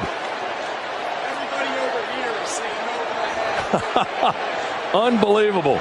It looked clearly over the head of the intended receiver. The officials will discuss it. Now what's Tom Ritter going to say? Pass interference, number 5. Unreal. Defense, 15-yard penalty for foul. Unreal. Ball was 4.5 yards out of his reach when the contact was made over his head. It's going to be a 15-yarder against the Dogs. Well, a couple of penalties really hurting Georgia on this series. Alabama's got the ball on the 10-yard line, and it's going to be 1st and goal. Boy, I'll tell you what, a number of penalties throughout the day here. Very, very questionable. We got there a little bit early, but as everybody was saying, that ball far over the head. No way you were going to get close to that. All right, got to try to bounce back. 1st and goal for the Tide on the Georgia 10. Georgia leading at 21-10. Yeldon's the lone setback. He gets the ball in his belly, cuts, and he'll burst up through the middle and get into the end zone for the touchdown. He started left. He made a nice cut back to the right, and then it was 10 yards straight ahead running into the end zone. And Alabama now going to go for 2 to get this to a 3-point ball game. So critical play here. Dogs need to regroup, gather themselves. That defense has been on the field for an awful long time here in the second quarter. We need to come up with a play right now. 10-yard touchdown run by T.J. Weldon after a crucial and a controversial penalty against the Dogs on a alleged pass interference that gave Alabama the ball 1st and goal at the 10, and then Yeldon just ran it straight up the gut, basically. It's 21-16. As Eric said, Alabama going to go for 2 here. They line up on the far hash, right to left. McCarron walking behind the line of scrimmage, calling out the play. Play clock at 8. Yeldon's in the backfield, 7 yards behind the line. Yeldon will take it, run straight ahead, easy into the end zone. Got the 2-point conversion. It's 21-18. That's too easy. When they run it straight up the gut, they're just huge gaping holes every time. Williams made the tackle, but it was in the end zone. 4:19 to go, third quarter. Still a lot of football to be played. Bama comes back to close the gap to 3. It's Georgia 21, Crimson Tide 18. Now this on the Bulldogs Sports Network from IMG. From taking the lead.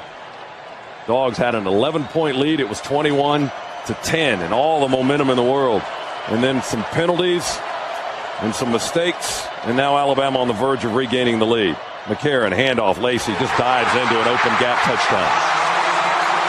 He just dove over right guard, and there was nothing but clear air there.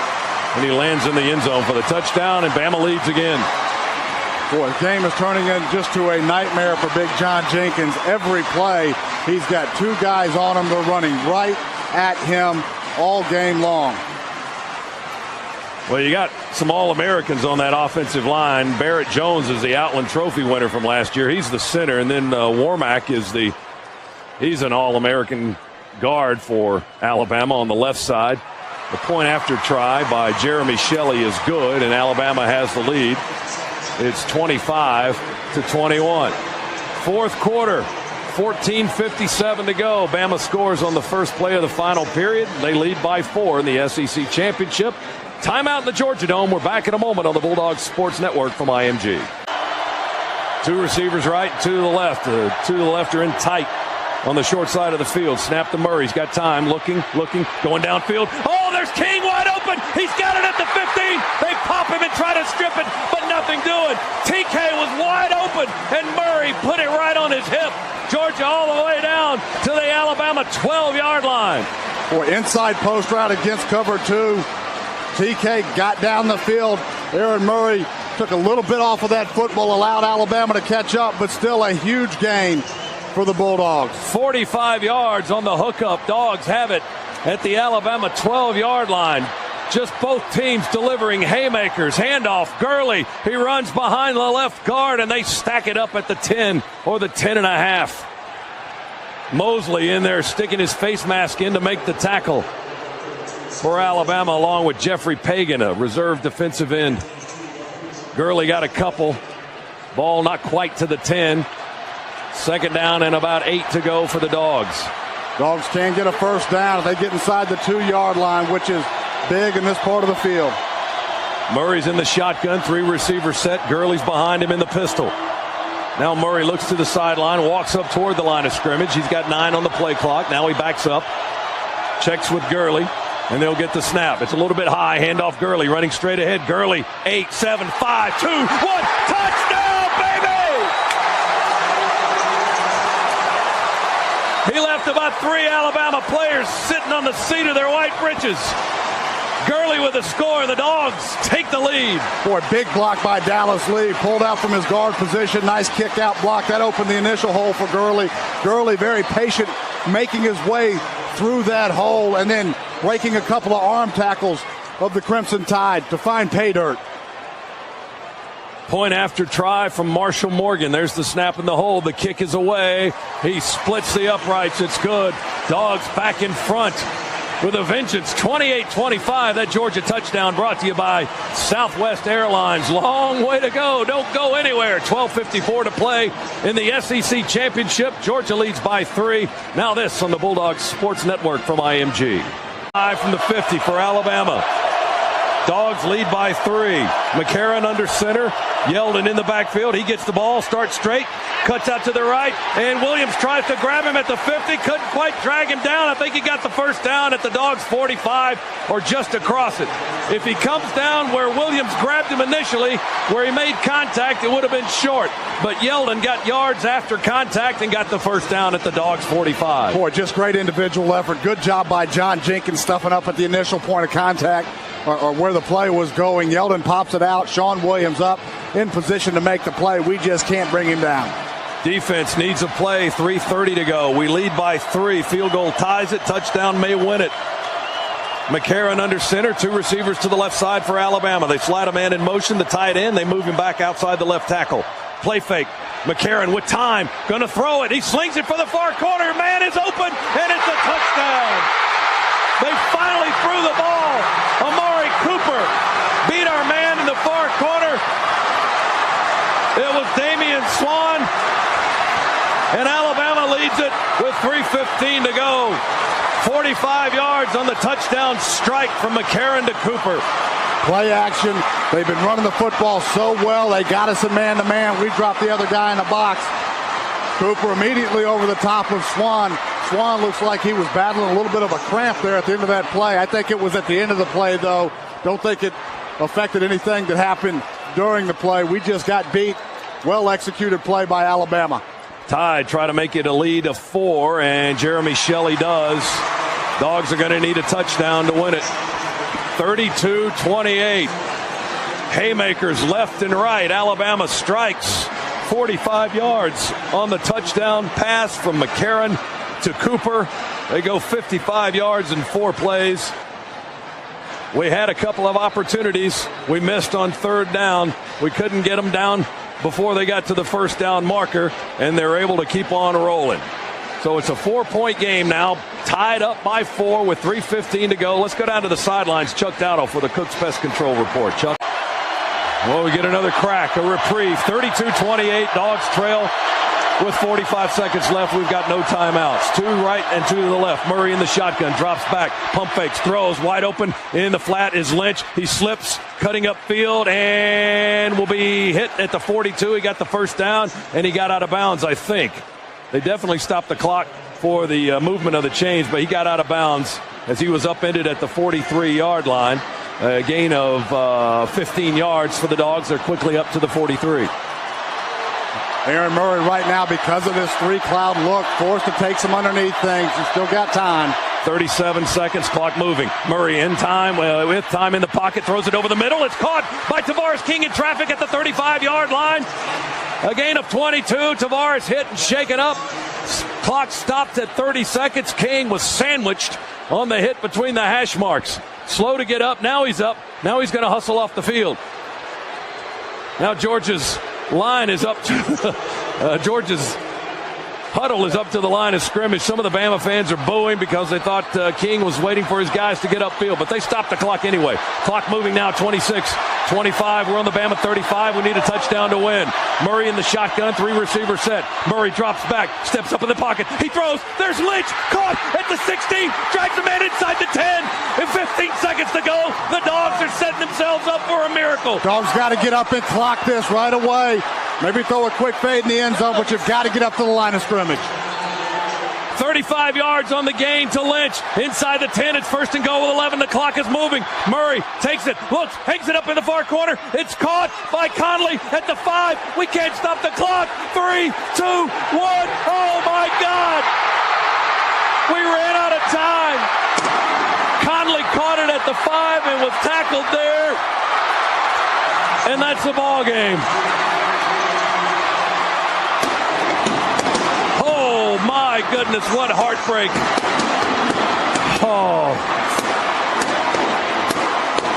I'm wondering why we didn't spike it, Z, just to kind of regroup. Well, you know, I'll tell you, you can get up there, you've got a couple of things. And listen, give Georgia credit to get down the field like they did.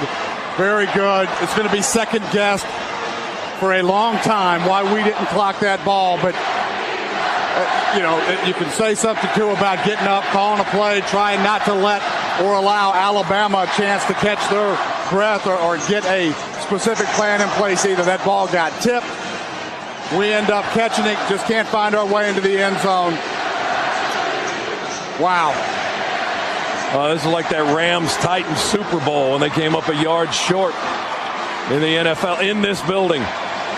Alabama wins it. They're your SEC champions, 32-28. Let's go down to the field and Chuck Dowdle. Chuck. Well, I'm down here with, I'm telling you, some heartbroken Georgia Bulldogs. Guys consoling each other. I see John Thea, several of his offensive line teammates kneeling down. I know Chris Conley feels terrible. He'd have preferred to have dropped the football.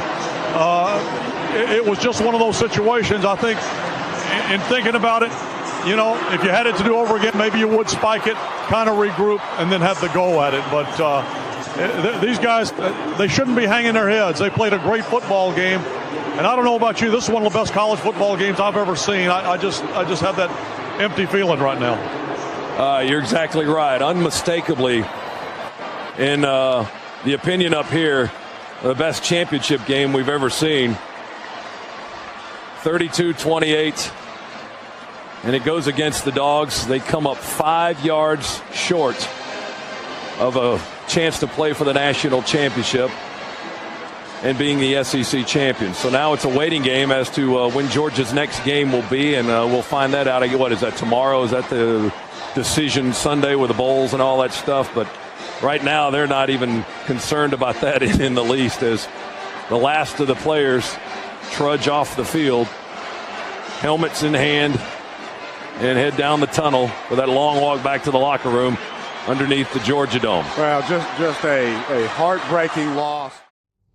It all comes down to this. We realize what's at stake. We can do something special here. Got to embrace it. One game for revenge. They're ready to take the challenge on. We want to go out there and put it all on the line. For a place in the playoff and a chance to bring the SEC title back to Athens. And we want to be at our best when our best is needed, and it's certainly needed this week. Everything matters. We're ready to go. Breaks to the end zone, 15, 10, 5, touchdown! Oh, my goodness!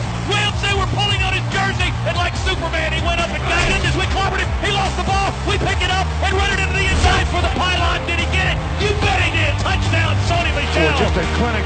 Georgia Bulldogs. Sets up and throws deep. He's got Godwin. Touchdown! Georgia. What you come to Georgia for? What you playing for? Big games. Auburn. Greatest environment in college football is the SEC championship. This is the SEC championship game.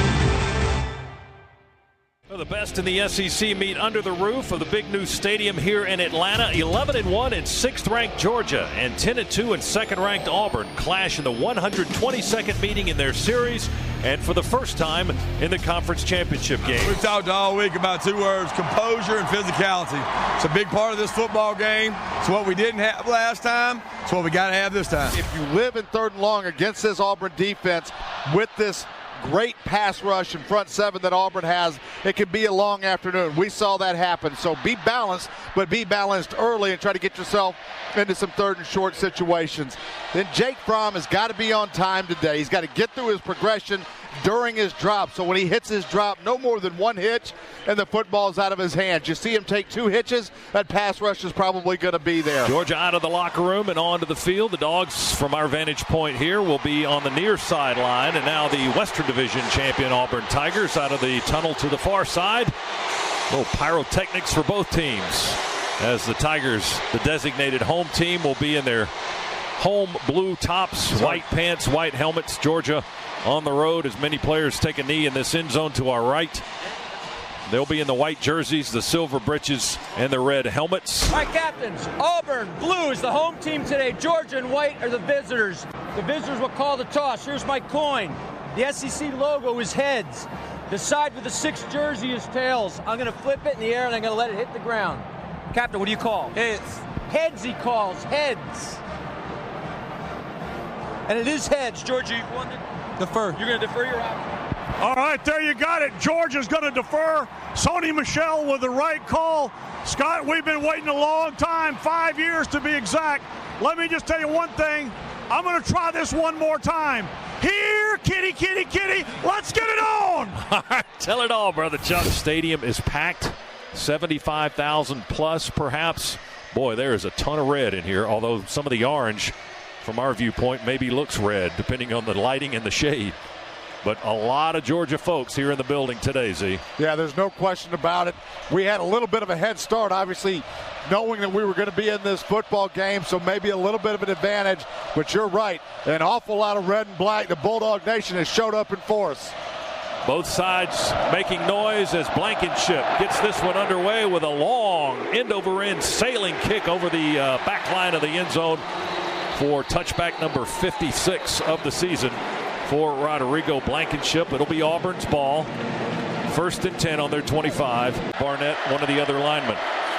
Play fake Stidham. He wants to throw. He's got time. Here comes Ledbetter chasing him out of the pocket left. He slings it downfield. It's caught. Just standing there at the 12, waiting on the ball to get there, was Chandler Cox, the H-back. He made the catch. We plow over him at the 10. It's going to be 1st and 10 or 1st and goal for Auburn, depending on the spot of the ball.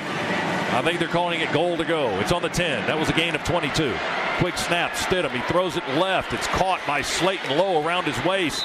He's trying to weave his way down the sideline. He's popped out of bounds near the 5. Auburn with 5 more yards. 2nd and goal from the Georgia 5. Tigers threatening on their first possession of the game. We're a little more than 4 minutes into the contest here in the SEC Championship. Great close there by Roquan Smith. It was just a little bubble screen to the outside. Dogs 6. We push him back a yard on that play. The Dogs substitute. Stidham back in at quarterback.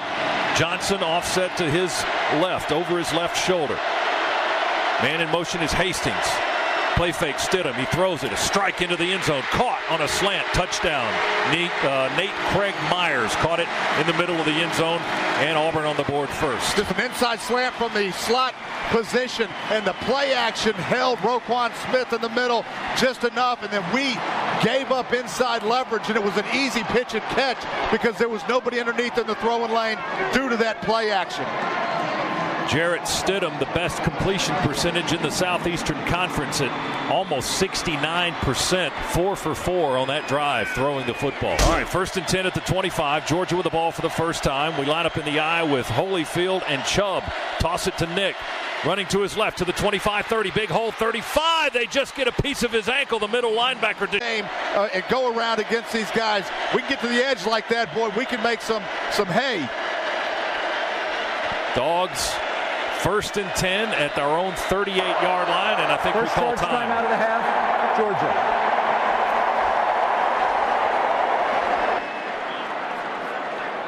Dogs couldn't get the play they wanted to run. They call for time. 9:21 to go, first quarter. Auburn 7, Georgia nothing. SEC championship. Now Michelle's in the backfield. Lone setback. We slide the tight end in motion left. We run a toss sweep to Sony. He fumbled the ball, and unfortunately it's going to bounce out of bounds on the Georgia sideline right around the line of scrimmage. He just bobbled the snap, and fortunately it had the momentum to go towards the Georgia sideline and get out of bounds in a hurry. He was just trying to get that ball shifted into his arms. He had some running room. Another toss sweep out of a bunch formation. Auburn went single safety again there, but we had some running room. He just couldn't secure the football. 2nd and 10, same spot on the field, our 38-yard line. Fromm in the shotgun. Going to drop back, throw it to Sony Michel, who wasn't looking. Threw it in the left flat. No, that's Swift, DeAndre Swift, excuse me, the freshman. Fromm threw it, and the ball just sailed right behind his back because Swift was running a route different from what Fromm thought he was going to run, and he was running up the sideline. Yeah, so the mix-up there is Fromm thought that he was running a flat route, and Swift was actually on a wheel route and took that upfield, so we threw it. All the coaches talking to Swift right now, so I think the bust was on him. We slid protection there to our right tackle, Thomas. Fromm, plenty of time to throw the football, got it out of his hands, just a mix-up. 3rd and 10 from the 38 for Georgia. Fromm moves to his right, throws it on a line. Caught Miko Hardman, far side of the field at the Auburn 47-yard line, and out of bounds there. A terrific throw, Z, by Fromm on a line. Yeah, indeed it was. We had a takeoff right on the outside to clear the man-to-man. And then a deep out route by Hardman, and great job up front in protection. And Jake Fromm, who got a little bit antsy last time we played Auburn, that time just calmly moved in the pocket, and as soon as Hardman went to make his break, that ball was in the air. 15 yards, first down, presented by Scana Energy. Dogs in Tiger territory at the Auburn 47. 1st and 10, just north of the SEC logo in the middle of the field. Play fake Fromm. Here comes pressure. They're going to sack him back on our 45. Trey Matthews, the free safety, came in and wrapped down our freshman quarterback. Fromm goes down for a loss back at the 45. That's a loss of 8. Boy, that was play action there, 7-step drop. That play takes a long time to develop. That's where we got into trouble against Auburn last week. Protection, or 3 weeks ago, protection immediately broke down there. Now we're in 2nd and forever. They had 4 sacks in their win in Auburn last month. That's the first of the game by the Tigers. Now it's 2nd and 17. They spot the ball back on our 46-yard line. Snap to Fromm. We're going to run it with Sony. Bounces out to the left, looking for the corner. Contact at the 50, lowered his shoulder. They stretched it out to the sideline. Javaris Davis and Jamel Dean, a couple of defensive backs for the Tigers, running Sony into the Georgia bench. Just shy of midfield. They'll call it the 49-yard line. Maybe he got 3 on that. It's going to be 3rd and long now. 3rd down, 13. 7-0 Auburn. First quarter, 7:29. Clock moving here in the opening period. Yeah, just difficult place to live in. 2nd, 3rd and long. 3rd and long in a row. Looks like Auburn right now, too deep shell, trying to get to us with 4. Fromm to throw. On the hash, going to be sacked again. Clobbered back there. Protection broke down on the left side of the line of scrimmage. Dontavius Russell, a junior from Carrollton, Georgia, clobbered the quarterback Fromm. Another loss on the play, and it's 4th down and forever. Ball back on the 44-yard line. That was a loss of 5. 2 sacks at the end of that series for the Dogs, and we have to kick it away. Auburn and Georgia each go 3 and out on their ensuing possessions. When this classic college game continues, we'll pick up the action for the start of the 2nd quarter. The Dogs trail the Tigers 7-0 in the 2017 SEC Championship. 3-yard line, so the game was much more than that. The game was about 6.5, almost 7 yards. Yeah, that play initially designed to go inside. Lorenzo Carter got hooked on the outside. Martin able to find that and see that, break that to his left, got on the corner and had some clear running room. 2nd down, 3. Martin this time, handoff from Stidham, runs straight ahead right behind a couple of those big linemen. And he plows his way inside the 20, down to the 18-yard line. 5 more yards. Julian Rochester, the nose man, makes the stop. Sophomore from Powder Springs, Georgia, but Auburn on the move again. And again, on this possession, a key play was the offsetting penalties.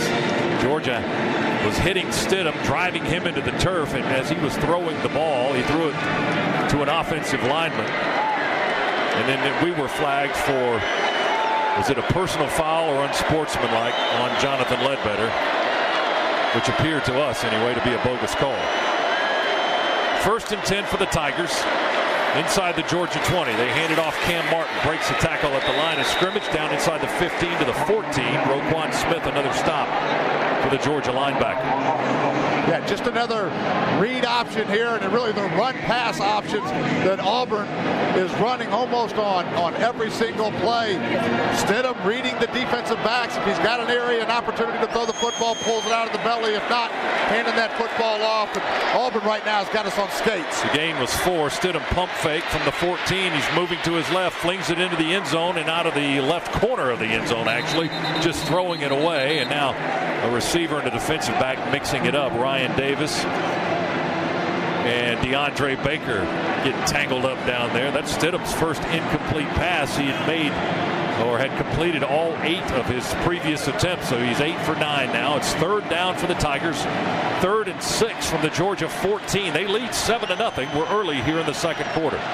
Auburn right now trying to spread us out. They've got trips to the right, one receiver spread to the left.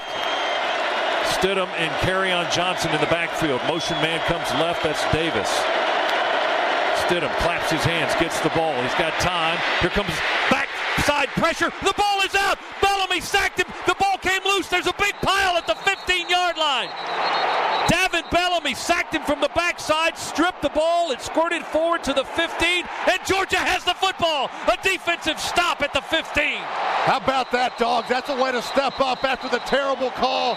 The Dogs able to go find everything they've got in them. Davin Bellamy able to get around the outside. Stidham never saw him and came and just karate chopped the ball out. Roquan Smith came out of the pile with a loose football. Give him the savage shoulder pads on the sideline. 1st and 10 for the Dogs going the other way. That's a 4 tackle for loss for the Dogs so far in this first half, and a huge momentum play. And see now if this offense can get something rolling. If we do, the Benz is going to erupt. Dogs have the ball on our own 16-yard line. Moving to our right. Get up to the line. Go quickly. Hand it off. Chubb looking for space as he runs right. He's breaking tackles. He's still breaking tackles all the way up to the 30. My goodness gracious. Nick Chubb just shredding arm tackles as he ran right up the near hash all the way across the 30 to the 32-yard line. A gain of 16 yards. 1st down, Georgia. Here's another toss to Chubb. He runs into blockers in the backfield. He changes directions at the 32, and he'll go down there. Derek Brown made the stop for Auburn. No gain on the play. Sorry, Scott. Toss sweep. We went right back to it again on that second toss sweep. Jeb Blazevich got beat right off the bat. That's what stopped the momentum of that play. But the Dogs have found some success here, getting to the edge and running on the perimeter.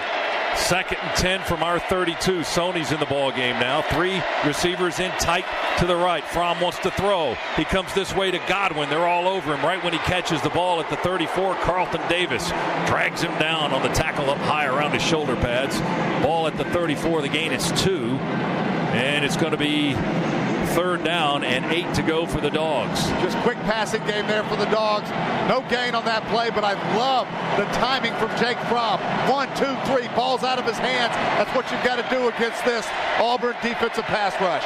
3rd down and 8 for Georgia. Ball's on our own 34-yard line. Gilliard up over the ball. Fromm in the shotgun. Snap. Fromm looking to his left. Looking.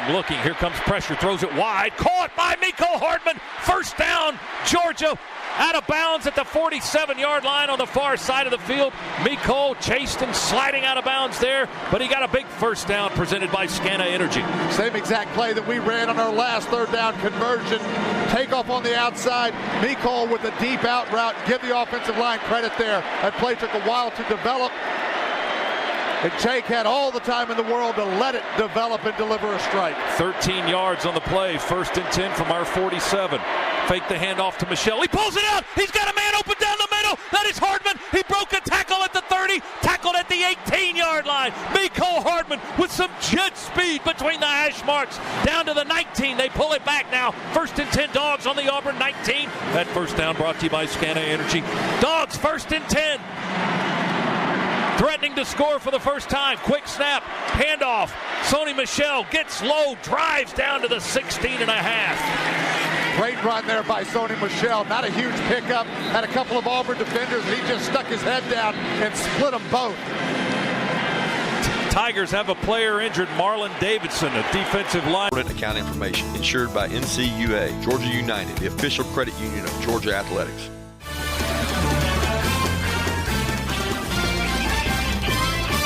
Back here in the Northside Hospital booth, Dogs 2nd down and 7 to go from the Tigers 16. Auburn leads it 7-0. We're in the second quarter. Play fake Fromm with time to throw. He slings it into the end zone. Double coverage and a flag on Javon Wims. They push Javon. Flag should be on Auburn for interference. Davis and Roberts, as Wims went up in double coverage by the Tigers. Flags came out. Penalty includes an automatic first down. Interference on Auburn. It'll be 1st and goal for the Dogs. Interference in the end zone. They put the ball on the 2. Goal to go for the Dogs there. Auburn substitutes defensively. Dogs taking their time. Play clock hasn't started yet. It's still sitting there at 25 seconds. Now they put the ball in play, and Fromm jumps back into the huddle. And all I can say is finally we get that call against Auburn. But actually on that one, Jake missed Terry Godwin on a crossing route. He was about to break free.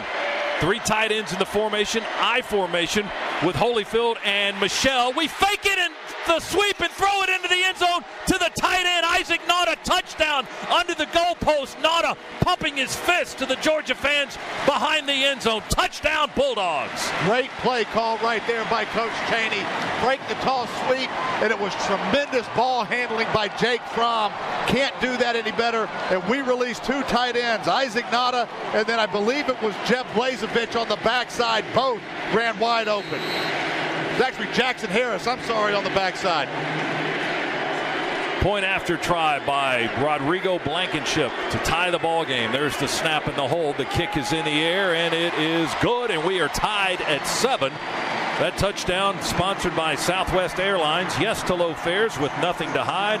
That's transparency. Touchdown catch by Nauta, his 2nd of the year. The touchdown throw by Fromm, his 20th of the season.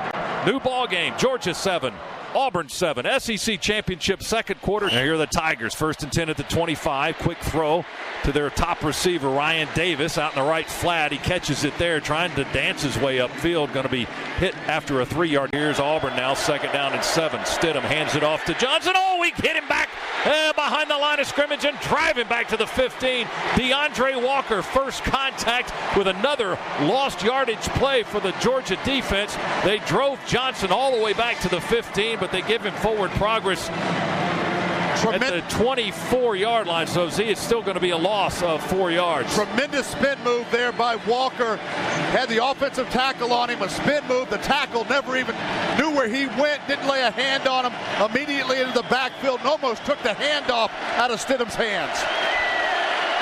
Chandler Cox, the only back in the backfield for the Tigers. Stidham on 3rd down and 10. From just shy of their own 25. Drops back, sets up, being forced out of the pocket. Rolling right, just slinging it into the Auburn bench to get rid of it. He was pursued by who else? Roquan Smith. Montezuma's revenge, chasing him all the way back inside the 5. And Stidham just had to unload that football.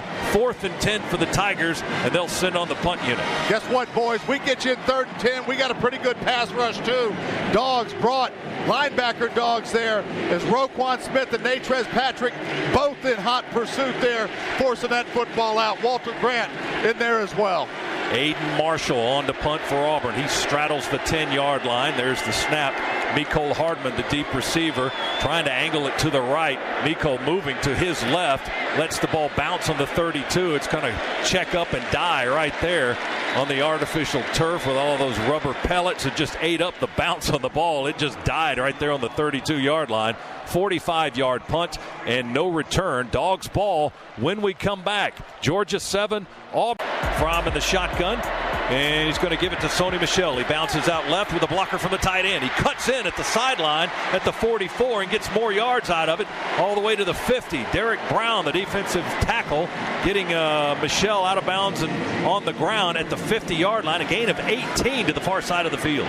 Dogs attacking the edges with this running game right now. They go quick with tempo. Fromm, nice catch in Auburn territory, coming out of bounds on this side. Terry Godwin, he really had to stretch and reach for it, got his fingertips wrapped around the ball and brought in the leather at the 46 of the Tigers. It's a 4-yard pickup and out of bounds on the near sideline. So the gain is 4, second down and 6 at the Auburn 46-yard line. What is that? 7 in a row now, completed passes for Jake Fromm. Yeah, 7 straight, and love the play call again there. We said we needed to throw on first and second down. Quick passing game, pick up a quick 4 yards. Fromm will lateral it to the left to Sony Michel. He'll shake it, make it, break it, tackle, 45-40, 35-30, trying to get ahead of the pack. They grab him around the 19, and he's down to the 14.5. Trey Matthews chased down the senior from Plantation, who was headed for the house. They got him at the 14-yard line. Dogs up and ready to go again. A design swing pass for the Dogs. Jake Fromm didn't look anywhere else. We've been running sweeps, handing off for sweeps, pitch sweeps. That one just a swing pass, same exact concept. Let me get on the edges and let me see if you can tackle my talent. 32 yards and a first down. First and 10, George at the 14. Chubb's in. We throw it to him in the right flat. Chubb to the 15, to the 10, wrestling out of bounds at the 5, maybe the 4, maybe even the 3.5. Yeah, down almost to the 3. Trey Matthews with another tackle. Chubb taking a rare pass out of the backfield. Got it inside the 5. It's goal to go for the Dogs at the Auburn 3. Great throw there by Jake Fromm. It looks simple, but it's really not. You've got a funny angle that you're trying to throw that swing pass on, and Jake hits Chubb right in stride. 11 yards on the pickup. Handed off. Chubb looking for space with the pile. They move to the goal line. No, they're going to mark him down shy of the goal line between the hash marks. We tried to push the pile to break the plane. Didn't quite get there. Nick took it down to about the 1 foot line. Great push there initially by Kendall Baker and Isaiah Wynn, but then Andrew Thomas curled all the way around from the right tackle to give that a push. Give it to Chubb. Fromm tried to pull it out of his belly and keep it. Chubb took it from him, and Auburn just eats us up back at the 3.5. Boy, not what you want to see right there. Just lost the battle at the line of scrimmage, and we're fortunate we didn't put that one on the ground, as you're right. Jake Fromm trying to rip that one away and keep it himself. I think Jake saw that onslaught coming and tried to keep it. Chubb just yanked it out of his hands, and by that time there were too many blue shirts in the backfield. They spot the ball just shy of the 2, not as far back as I thought, but it's goal to go, third down and goal from just outside the Auburn 2 in a 7-7 ball game. Dogs will put Sony Michel in the backfield. 2 receivers to the left. We bring the tight end Nauta in motion across the formation to the left. Fromm's going to roll the pocket left. Wide open. Godwin. Touchdown. He turned around, caught it on the 1, and got into the end zone inside the pylon. Well, wait a minute. Let's check a flag in the end zone. We ran a big play, and they're going to catch us for it. It's going to be a good call if that's what it was. There's a flag a yard deep in the end zone as Godwin caught the pass and scored in the far corner. Pass interference. Offense and the outside receiver blocking down during a forward pass. 15-yard penalty. Third down. Wow, 15-yarder back in the other direction. Oh, that stings. Yeah, but it was a good call. We ran a little pick play on the outside. I'm not sure who it was on the outside. Was it Wims? Oh, boy, I'll tell you, I'm looking at it again. It looked like he got blocked into him. The fouling player was number 6 of the offense. Let me tell you, he was lifted up off the ground. We just looked at that on replay. That is not a good call. In real time, it looked like it was. But there, he was just running a slant, and he got pushed into it. That's not a good call. That's another miss by the Stripes. And now it's 3rd and goal. The ball back outside the Auburn 17-yard line. 2 receivers to the right and 1 to the left. We're going to run it straight up the gut with, is that Sony back in the ball game? Sony Michel runs it hard between the hash marks and gets it back to the 10. We just took our shots there and positioned ourselves for a field goal to try to take the lead. Sony got 7 yards or so straight up the middle. And the line of scrimmage on 4th and goal is the 10-yard line for the Dogs. Another costly penalty that didn't go in our favor. And Georgia will have to settle for 3, hopefully here. Rodrigo Blankenship to try what will be a 27-yard field goal between the hash marks, kicking to the right. Nizelek to hold. Fricks is the snapper for the lead. The placement, the kick into the net, and it is good. 27 yards on the kick by Rodrigo Blankenship, who is now 14 of 16 on the year, better than 80%. Georgia goes ahead 10-7 in the 2017 SEC Championship game. It'll be Auburn ball when this classic college game returns. Fairway. Chubb. Flea flicker. Back to Fromm. They come on him, and Fromm will just sling it over the Georgia bench. They had a guy sacking Fromm back at the 25-yard line as Fromm was throwing it. Georgia folks wanted some they wanted a flag is what they wanted. They didn't get anything, and Fromm just had to get rid of it. That flea flicker. Now, the 2 times we've run it against Auburn just has not worked. Yeah, and I want to know why that's not a flag on Auburn after we got called on one. That ball was clearly let go. He gets picked up and driven into the turf as well. A no call by Auburn. It's unbelievable. 2nd down and 10 for the Dogs. 38-yard line is our line of scrimmage on our own 38. Here's DeAndre Swift in the backfield now for the Dogs. Shotgun snap to Fromm. Throws it out to Swift, caught at the 40 near sideline. Tries to get away from the linebacker Davis, but Deshaun Davis will make the tackle, but the gain is up to the 43 maybe when they spot it on the hash. Yeah, 43-yard line. And that's a 5-yard pickup for the Dogs. It's 3rd down and 5. Good quick read. We talked about coming into this football game that Jake Fromm's got to get through his progression while he's in his drop. And when he hits his last step on his drop, that ball's got to be coming out. Swift there was his 3rd progression in that play. So just a check down, but the timing critical and very good. Sony Michel back in. Fromm to throw. And he will fire. It's caught near the 47-yard line on the far hash by Terry Godwin. And we'll see. The 1st down may depend on the spot. Where will they put the ball down? From where they've spotted it, it doesn't look like it's a 1st down from the way we look at it here in the Northside Hospital booth. It is 4th down and about a yard. Yeah, Terry just ran a little spot route. He's got to get beyond the sticks there. He didn't do it. He got to the sticks and came back to the ball just a little bit. Dogs now may look like we're going for it here on 4th and short. What a huge play if we go for it. Ball's just shy of our 48-yard line. The play clock down to 0, and Georgia will call a time. Is that the runner was stopped short of the line to gain, bringing up 4th down. This play is now under video review. Stands on his 34-yard line. Stephen Roberts to receive the punt. Georgia will kick it away. Long, high, hanging kick. Roberts runs away. It bounces on the 4 and into the end zone quickly. Touchback. Only the 3rd of the season by Cam Nizelek as the ball landed on the floor 4 and just shot into the end zone. So Auburn will have the ball on the touchback at their own 20. Timeout here in Atlanta. Okay. Yeah, so far he hasn't really been too effective. Only about 2 yards per rush. He stays in the ball game. Off to Stidham's left. Shotgun snap. Stidham moving around in the pocket. Will run. Throws on the run. Caught by Davis at the 31. Davis to the far sideline. Breaks 2 tackles across the 50 into Georgia territory on the far sideline as Georgia's defense ran past Davis on one play. They overran the tackle attempt, and Davis, with his quick speed and starting and stopping ability, gets a big 1st down. And I have no idea how there wasn't a holding penalty on Lorenzo Carter. He was getting pulled from behind by the jersey. Auburn up and ready to go. They pitch it to Carrion, running to the right side. He got by the defense, tightrope the sideline, and then Ware out of bounds inside the 30 at the 27-yard line. Carrion Johnson down to the 27. That's a gain of 20. Really just an option look right there as Stidham and Johnson went together down the line of scrimmage, and then Stidham pitches it to Johnson at the last second. And he finds a seam to run, and the Tigers are rolling at the moment. Ball comes back to the 32, a 15-yard pickup for Auburn. They'll have Johnson staying in the backfield. Also Ryan Davis lined up in the backfield. Officials are holding up the snap. Now Auburn sends 3 receivers out to the left. Tigers moving quickly. Stidham drops back. He's got time. He's looking left. He throws it wide open at the 25 as Davis gives a man a head fake, and then Baker, I think, came up and made the stop with J.R. Reed at the 19-yard line. That's a gain of 13 yards. Another 1st down for the Tigers. They're up and ready to go again. They're moving on the Georgia 19-yard line, moving far down to the left end of the stadium here.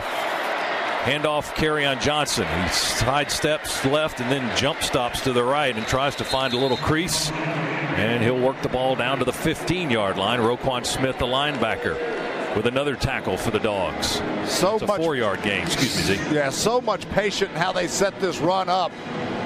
Almost delayed in the handoff. And then Johnson, very patient once he gets it as well, and just does such a great job of finding those extra 2 or 3 yards after contact.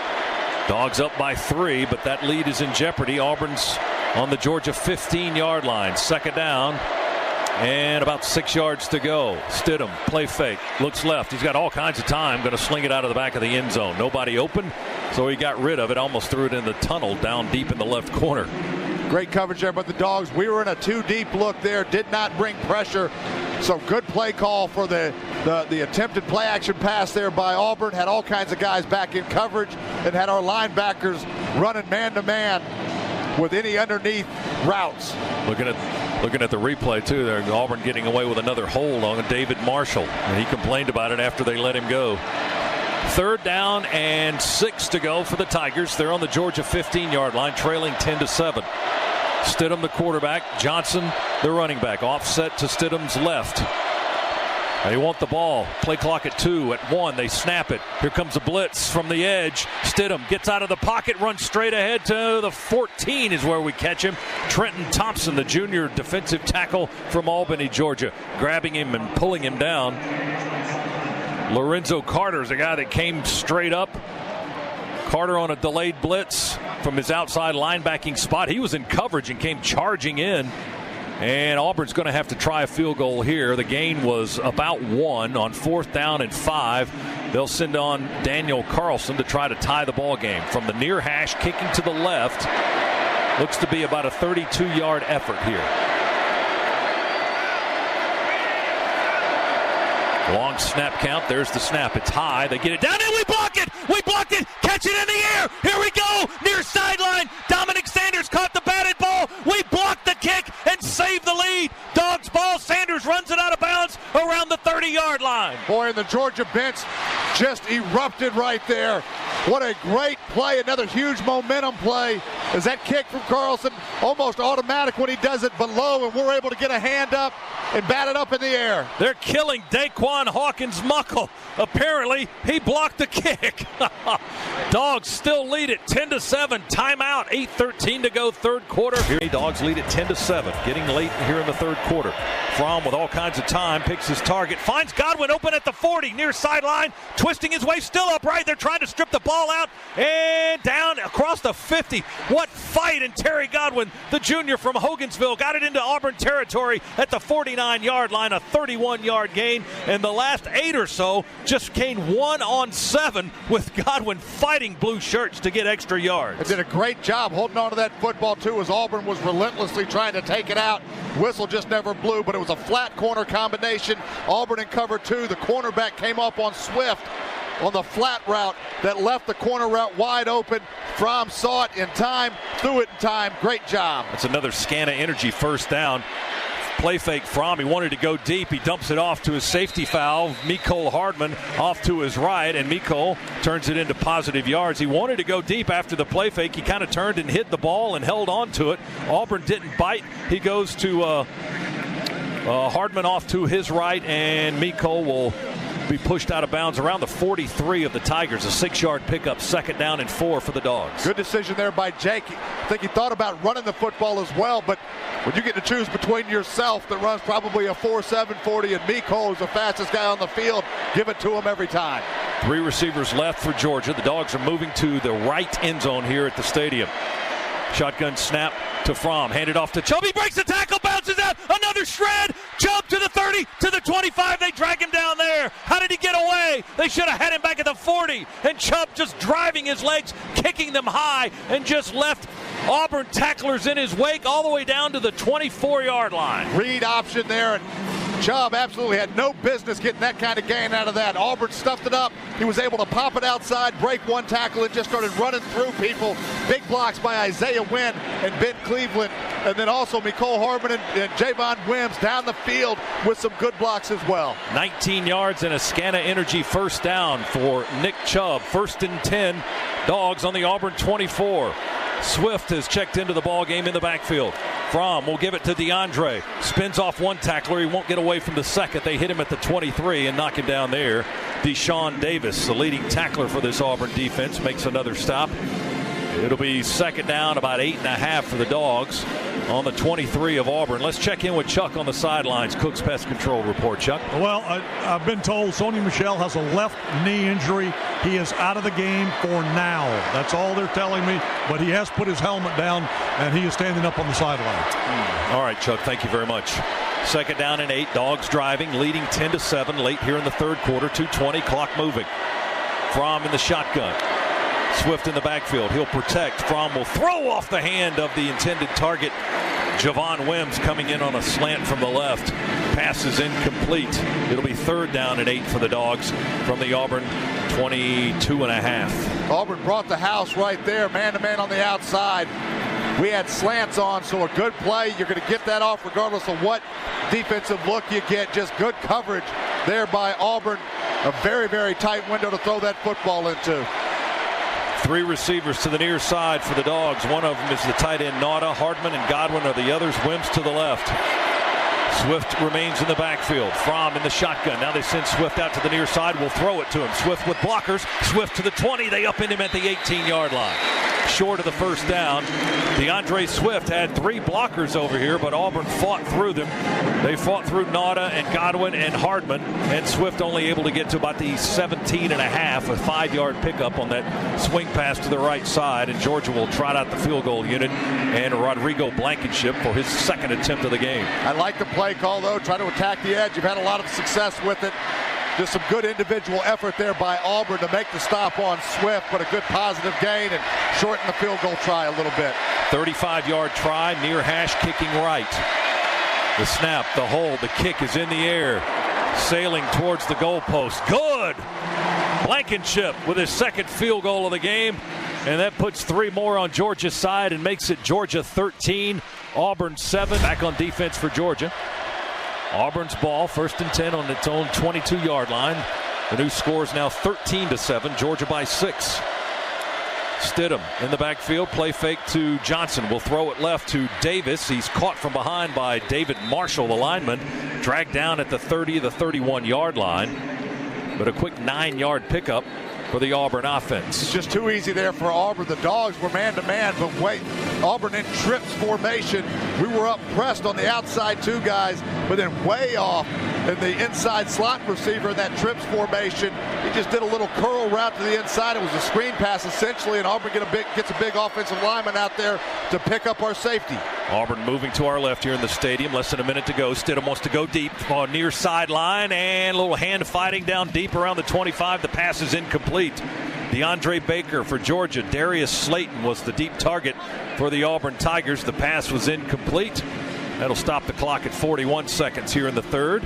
And Auburn will be facing a 3rd down and about 1.5 yards from just across their own 30-yard line. 2nd and short, ideal time to take a chance and throw one downfield. Good coverage there by Baker, though. Really no place for Stidham to put that football, and he did what he should do. Just give yourself maybe a chance. If not, that ball's incomplete. They jump into that crescent huddle and then hand it off to Kerryon Johnson, and he gets the 1st down easily. He went low and shoulder pad and helmet contact, running straight up the field to the 35. It's a gain of 4. And it's an Auburn 1st down. Boy, Reggie Carter jumped into that play. His eyes got caught by the fake jet sweep that was just there as a decoy after the play and ran away from the ball carrier. 17 seconds, now less than that in the quarter. Auburn may let the time expire. We'll see. Just 10 seconds to go. They run a lineman off. They had Prince Tega Wanogo was in the ball game with an extra lineman on that last play. Play clock's at 5. Game clock's at 2. And they'll snap it, I guess. They let it go. As the quarter expires, Stidham runs out of the pocket to the 35, to the 40, veers the other direction. We cut him low, take his legs out at the 45, and he flies to the 47-yard line. And that's how the third quarter will end, with a scrambling gain by Jarrett Stidham, the Auburn quarterback. Up to the 47-yard line, a 12-yard pickup, and a first down for the Tigers. We go to the fourth quarter. The lights come on here in the seats from the Georgia fans. It's time to put four fingers in the air and get ready for the last 15 minutes. Georgia leads Auburn in the SEC Championship 13-7 on the Georgia Bulldogs Sports Network. Got it 1st and 10 on their own 47-yard line. They've got that 6 offensive lineman formation happening again here on this play. Stidham with Carrion behind him. Will hand it to Johnson. Johnson looks for Holy fumble the football. The ball is out. Roquan's going to pick it up. Roquan's picked it up in Auburn territory. They'll tackle him at the 38.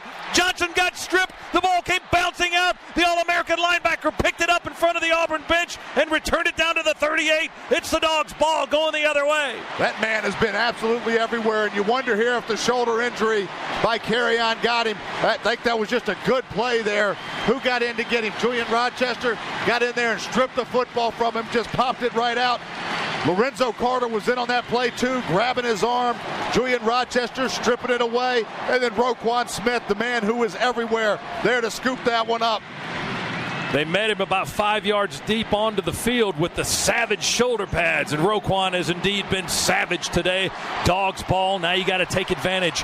39-yard line of Auburn, 1st and 10, Georgia.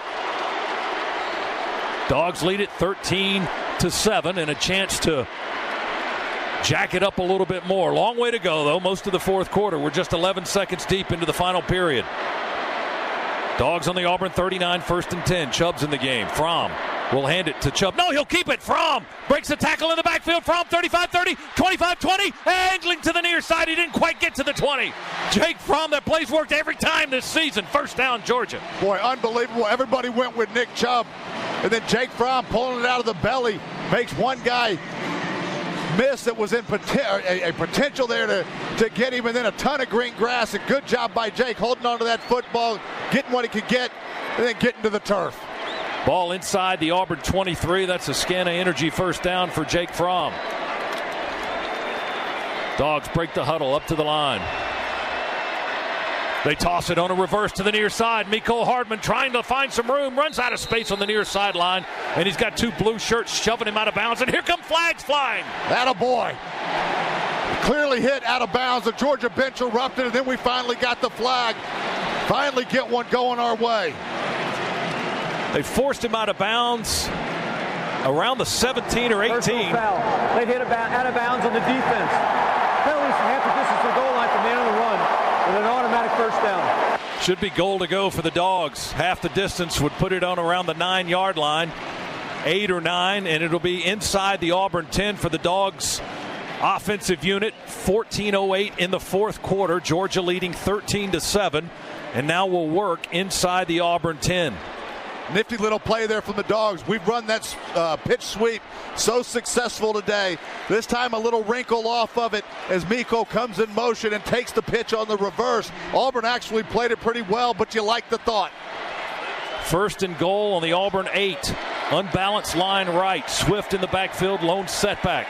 Power formation for Georgia. Give it to DeAndre. He breaks out right, running behind the unbalanced portion of the line, but not a lot of space there as he runs into those big, beefy linemen. Derek Brown, Russell Holland, all of those guys on the right side. And speaking of Holland, see, we haven't heard a whole lot from him today. No, we've done a good job, really, of getting additional people into the blocking scheme, sliding pressure to him as well, really minimized him to some extent. And a big part of it is how quick Jake Fromm's getting the football out of his hands.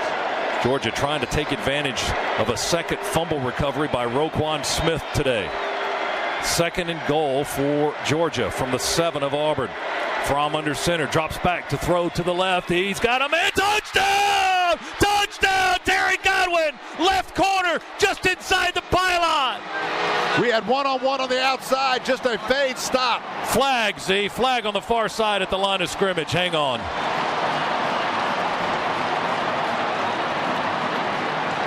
Georgia's clapping. It might be Offside. Auburn. Lined up in the neutral zone. Number 91 of the defense. The penalties decline. result of the play is a touchdown. The Benz erupts with that news. There hasn't been a lot of that coming out of that guy's microphone today. Dogs 19-7, and Georgia will apparently go for 2 here. Jake Fromm, talking to one of the officials, says he wants the ball on the 3. They will go for 2 to try to make it a 21-7 lead. That Georgia touchdown sponsored by Southwest Airlines. Yes to low fares with nothing to hide. That's transparency. Dogs take the ball out of the middle. Don't get it all the way to the left hash. About in between the middle of the field and the left hash right now is where we've got the football. I formation. Now we shift out of that. Overload the left side. 4 guys on the left side. 1 on the right. We go empty. Fromm drops back. He wants to throw it to the right. 1-on-1. We get it. We got it. Yeah. Terry Godwin beat his man 1-on-1. Javaris Davis for Auburn couldn't hang with the junior from Hogansville. The 2-point conversion is good. It's Georgia 21, Auburn 7. SEC championship, 4th quarter. Well, after that touchdown, the defense lined up on the sideline here. Coach Smart, Coach Scherer, Coach Tucker all over. And you know what the message was? Defense, keep chopping that wood. Keep chopping that wood. They've been chopping all day and into the night now here in the Northside Hospital booth. Mercedes-Benz Stadium, along with Eric Zier, Scott Howard. Georgia leading now 21-7 in the 4th quarter in the SEC championship. Auburn will run it straight ahead with Cam Martin knocking over his own blockers to get by them up to the 30 or close to it. John Atkins, who's been hobbled a little bit for Georgia today, made the stop. They'll put the ball down on the 29. It's a 4-yard gain for the Tigers running attack. 2nd down and 6 to go for Auburn.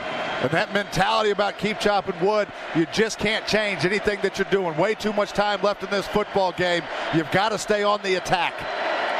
Dogs substitute 3 fresh players in the ballgame. They shift, Auburn does, their H-back from left to right. They play fake and throw out of the range of the intended target, Eli Stove, as Stidham just kind of threw it awkwardly off 1 foot. He didn't really position his body to throw in that direction. He just kind of play faked and threw it to the right, and it was incomplete. I think we kind of confused him. That's a run-pass option, so he's got the ability there to hand the football to carry on or throw it out like a little bubble screen on the outside. I think we confused him because we had 3 dogs in the vicinity to make that play, even if it's caught. 3rd down 6, Auburn from their own 29-yard line.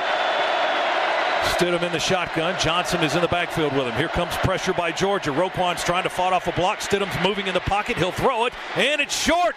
They tried to grab it with one hand. Craig Nate Myers at the 45 couldn't get down low enough to get it. Incomplete. 4th down. We had good defensive pressure, and that gave Stidham happy feet in the Auburn pocket. So far, they have not had an answer for the dual linebacker blitz to both A-gaps. It has given Auburn problems all night long. Gave it problems there again as Stidham had to move around. He had a man open, just couldn't set his feet to deliver it. 4th down 6 for the Tigers. Ball's on their 29. We run a man late onto the punt coverage unit. Trenton Thompson, Miko Hardman, the deep receiver. He stands on Georgia's 27. Here's Marshall, the freshman, punting it away. High, not real deep. Wobbly, going to come down and bounce out of bounds on the far sideline. It hit out of bounds around the 38. Mark excited about something on the sideline. Wanted the time. Clock stops with 10:46 to go in the game. Georgia leading Auburn SEC championship here in the 4th quarter, 21-7. We move Godwin in motion from left to right out of the shotgun. Give it to Fromm. He's going to hand it off to Swift. Swift's got running room. Swift by the defense. 40, 30. They won't catch him. Go Swift into the end zone. Touchdown! The freshman just ran it back to Philadelphia. Swift got into the open field just off tackle to the left side of the Georgia offensive line, and he turned it into kicked it into a 2nd gear. Nobody from Auburn even close to coming near him. 64 yards on the touchdown for Georgia. It's 27-7. Wow. Extra point try from Blankenship on the way. Well, so much for a long, grinded out drive. I would have liked that, but I like that one better. We'll take it. Oh, man. The extra point is up, and it is good. Blankenship remains perfect. It's 28-7. It's a 3-touchdown lead now for Georgia. 10:34 remains in this ball game, but Swift's run electric and ignited the Georgia crowd here, at least temporarily. And now the defense out to try to finish the deal here. And it started an orange and blue exodus as well. As you look across Mercedes-Benz, across the stadium here, you can see all the seats occupied by Auburn fans really starting to thin out right now. So the Dog Nation is owning the stadium. Stidham to throw with time, and will sail it into the end zone. His receiver around the 38-yard line, Darius Slayton from Norcross, way over his head, as Stidham had plenty of time to throw. Didn't have a lot of immediate pressure bearing down on him, but didn't have anywhere really to go with the football, so he sent it into the Auburn bench. Incomplete, 2nd down and 10 from the 25. Yeah, and Auburn now in a spot down 21 points where really they've got to get away from their standard offense and start throwing the football almost primarily here. Malik Miller is the back in the backfield. Stidham, the quarterback, back in the shotgun. He will throw. Pass is batted at the line of scrimmage. Coming across the line, we got a hand on the ball, and it just fluttered incomplete. He was trying to go to Malik Miller. It's Davin Bellamy, one of our senior backers, that deflected the ball. 3rd down and 10 for the Tigers. Boy, Stidham was trying to go just to a comeback route on the outside. DeAndre Baker had it read perfectly and was going to pick that one off, pick 6, if it didn't get deflected. Tigers on 3rd down, 4 of 11 today.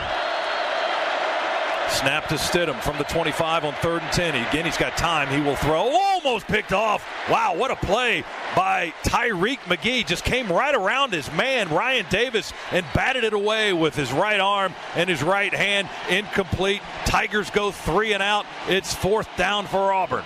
Ryan Davis was just on a curl route there. Stidham had to get across his progression there and got to him late. And you're right, Tyreek McGee, great break on the football, able to get his hand over the top of Davis and bat that one away. Mecole Hardman was out to receive the punt. Now he comes off, and they put Godwin back in there. And Aiden Marshall will kick it away on 4th and 10 from the 25. Godwin creeps up a little bit to the 32. Here's the kick, a high sailing punt. Terry calls for a fair catch and makes it easy grab around the chest at the 28-yard line.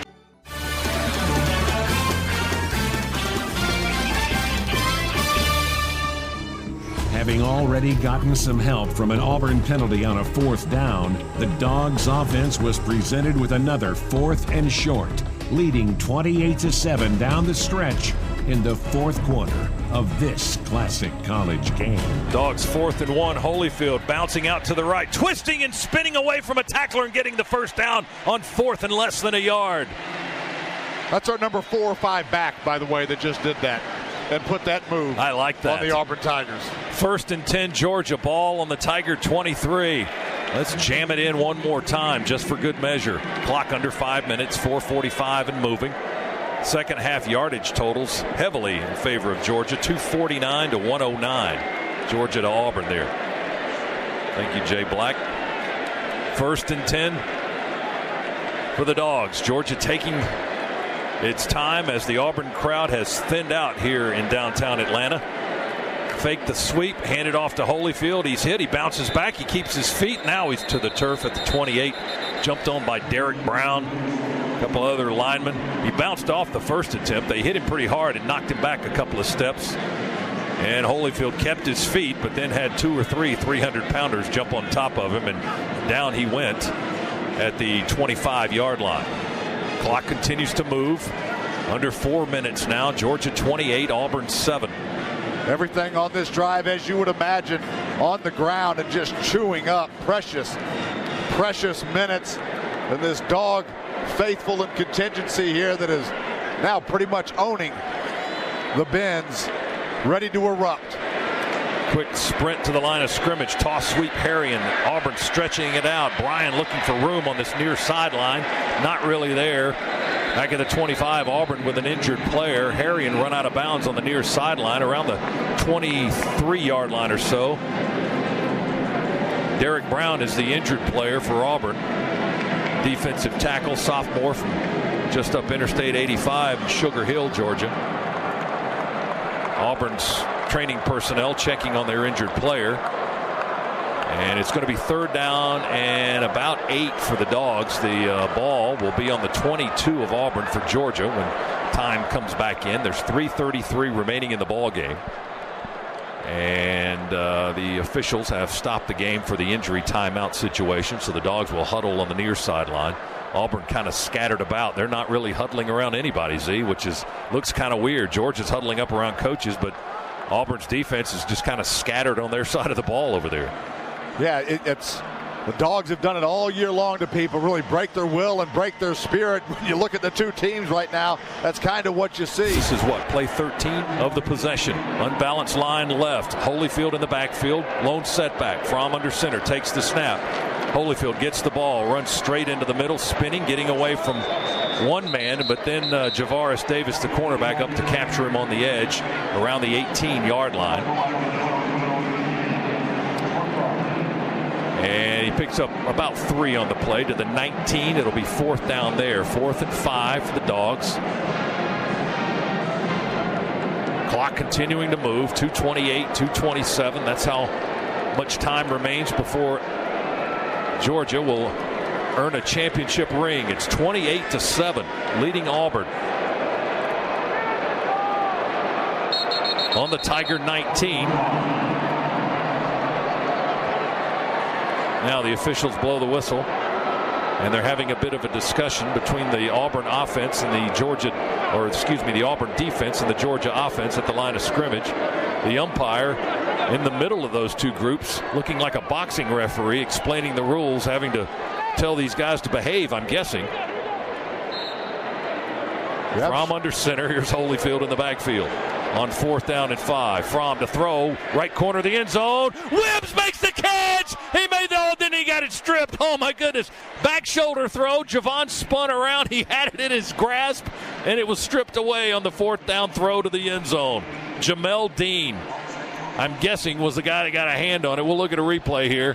In the far corner of the end zone. Boy, he had it. He was juggling it as he's falling back into the end zone, and Dean had enough in there. He had his arm in there across Wims' chest and was able to rake it out incomplete. That was a touchdown, but Wims unable to hang on. It's Auburn's ball with 2:07 to go in the game. Boy, how sweet would that have been?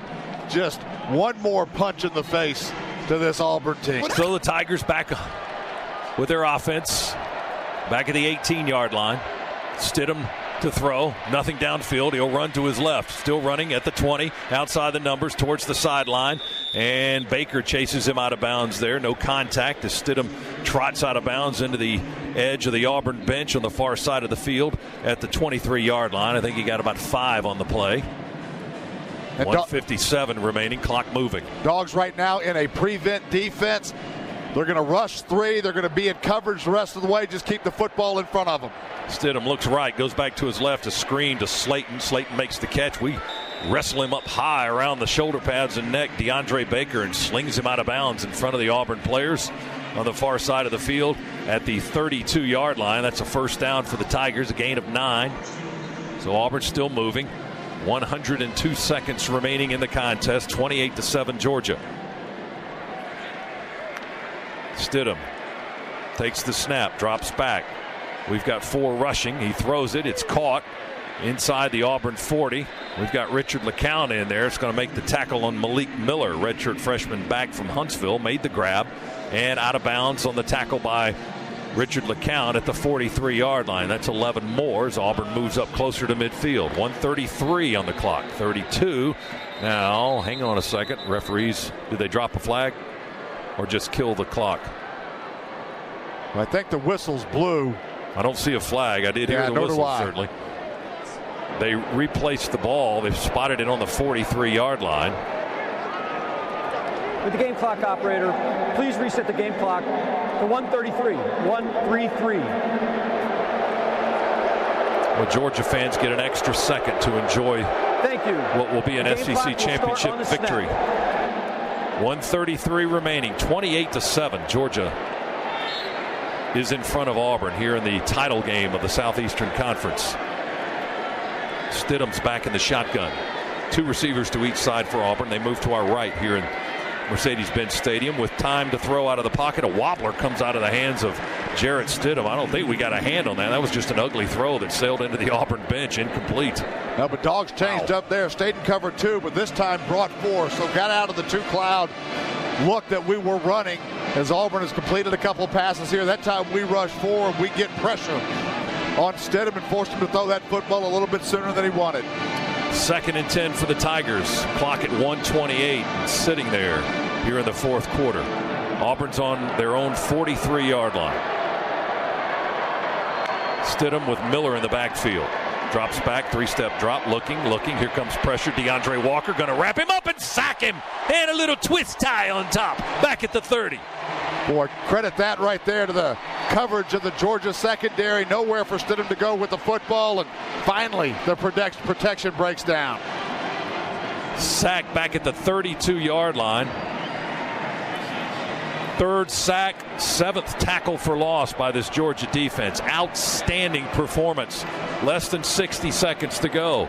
It's going to be like New Year's Day, New Year's Eve here in Mercedes-Benz Stadium with the Georgia fans in less than 60 seconds. Here comes Ledbetter chasing after Stidham. He curls around and runs the other way to his left and then slings it into the Auburn bench again. Out of bounds, incomplete. It's 4th and 21.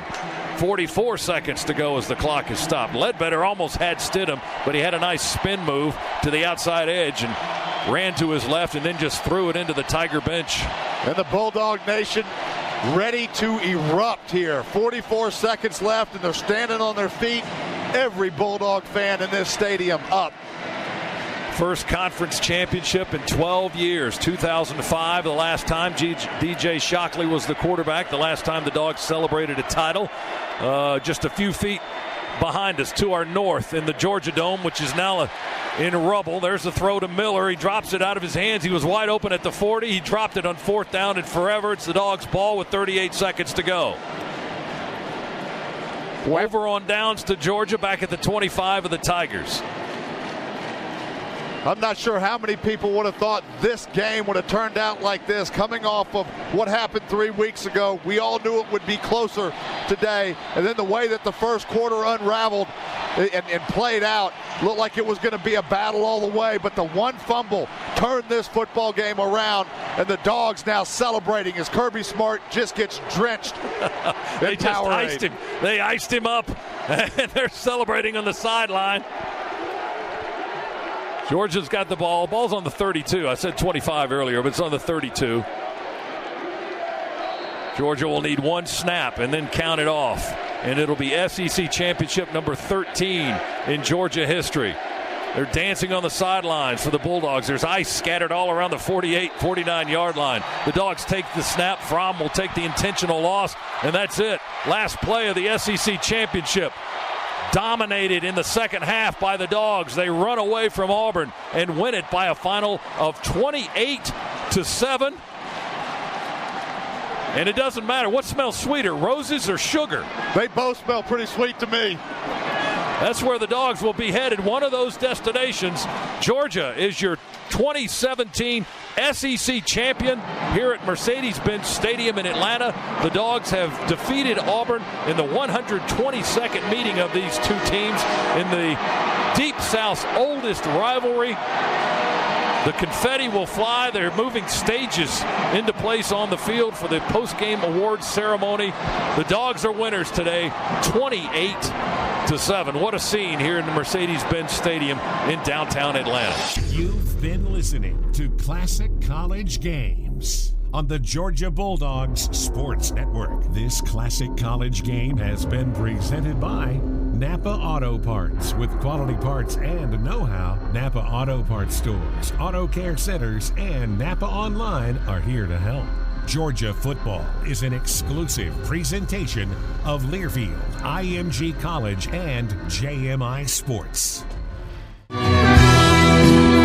beyond the earth, beyond all things that gave us birth, we'll navigate the seas of the sun. If God is throwing dice and Einstein doesn't mind the chance, we'll navigate the seas of the sun. Infinity runs deep, eternity that we can keep.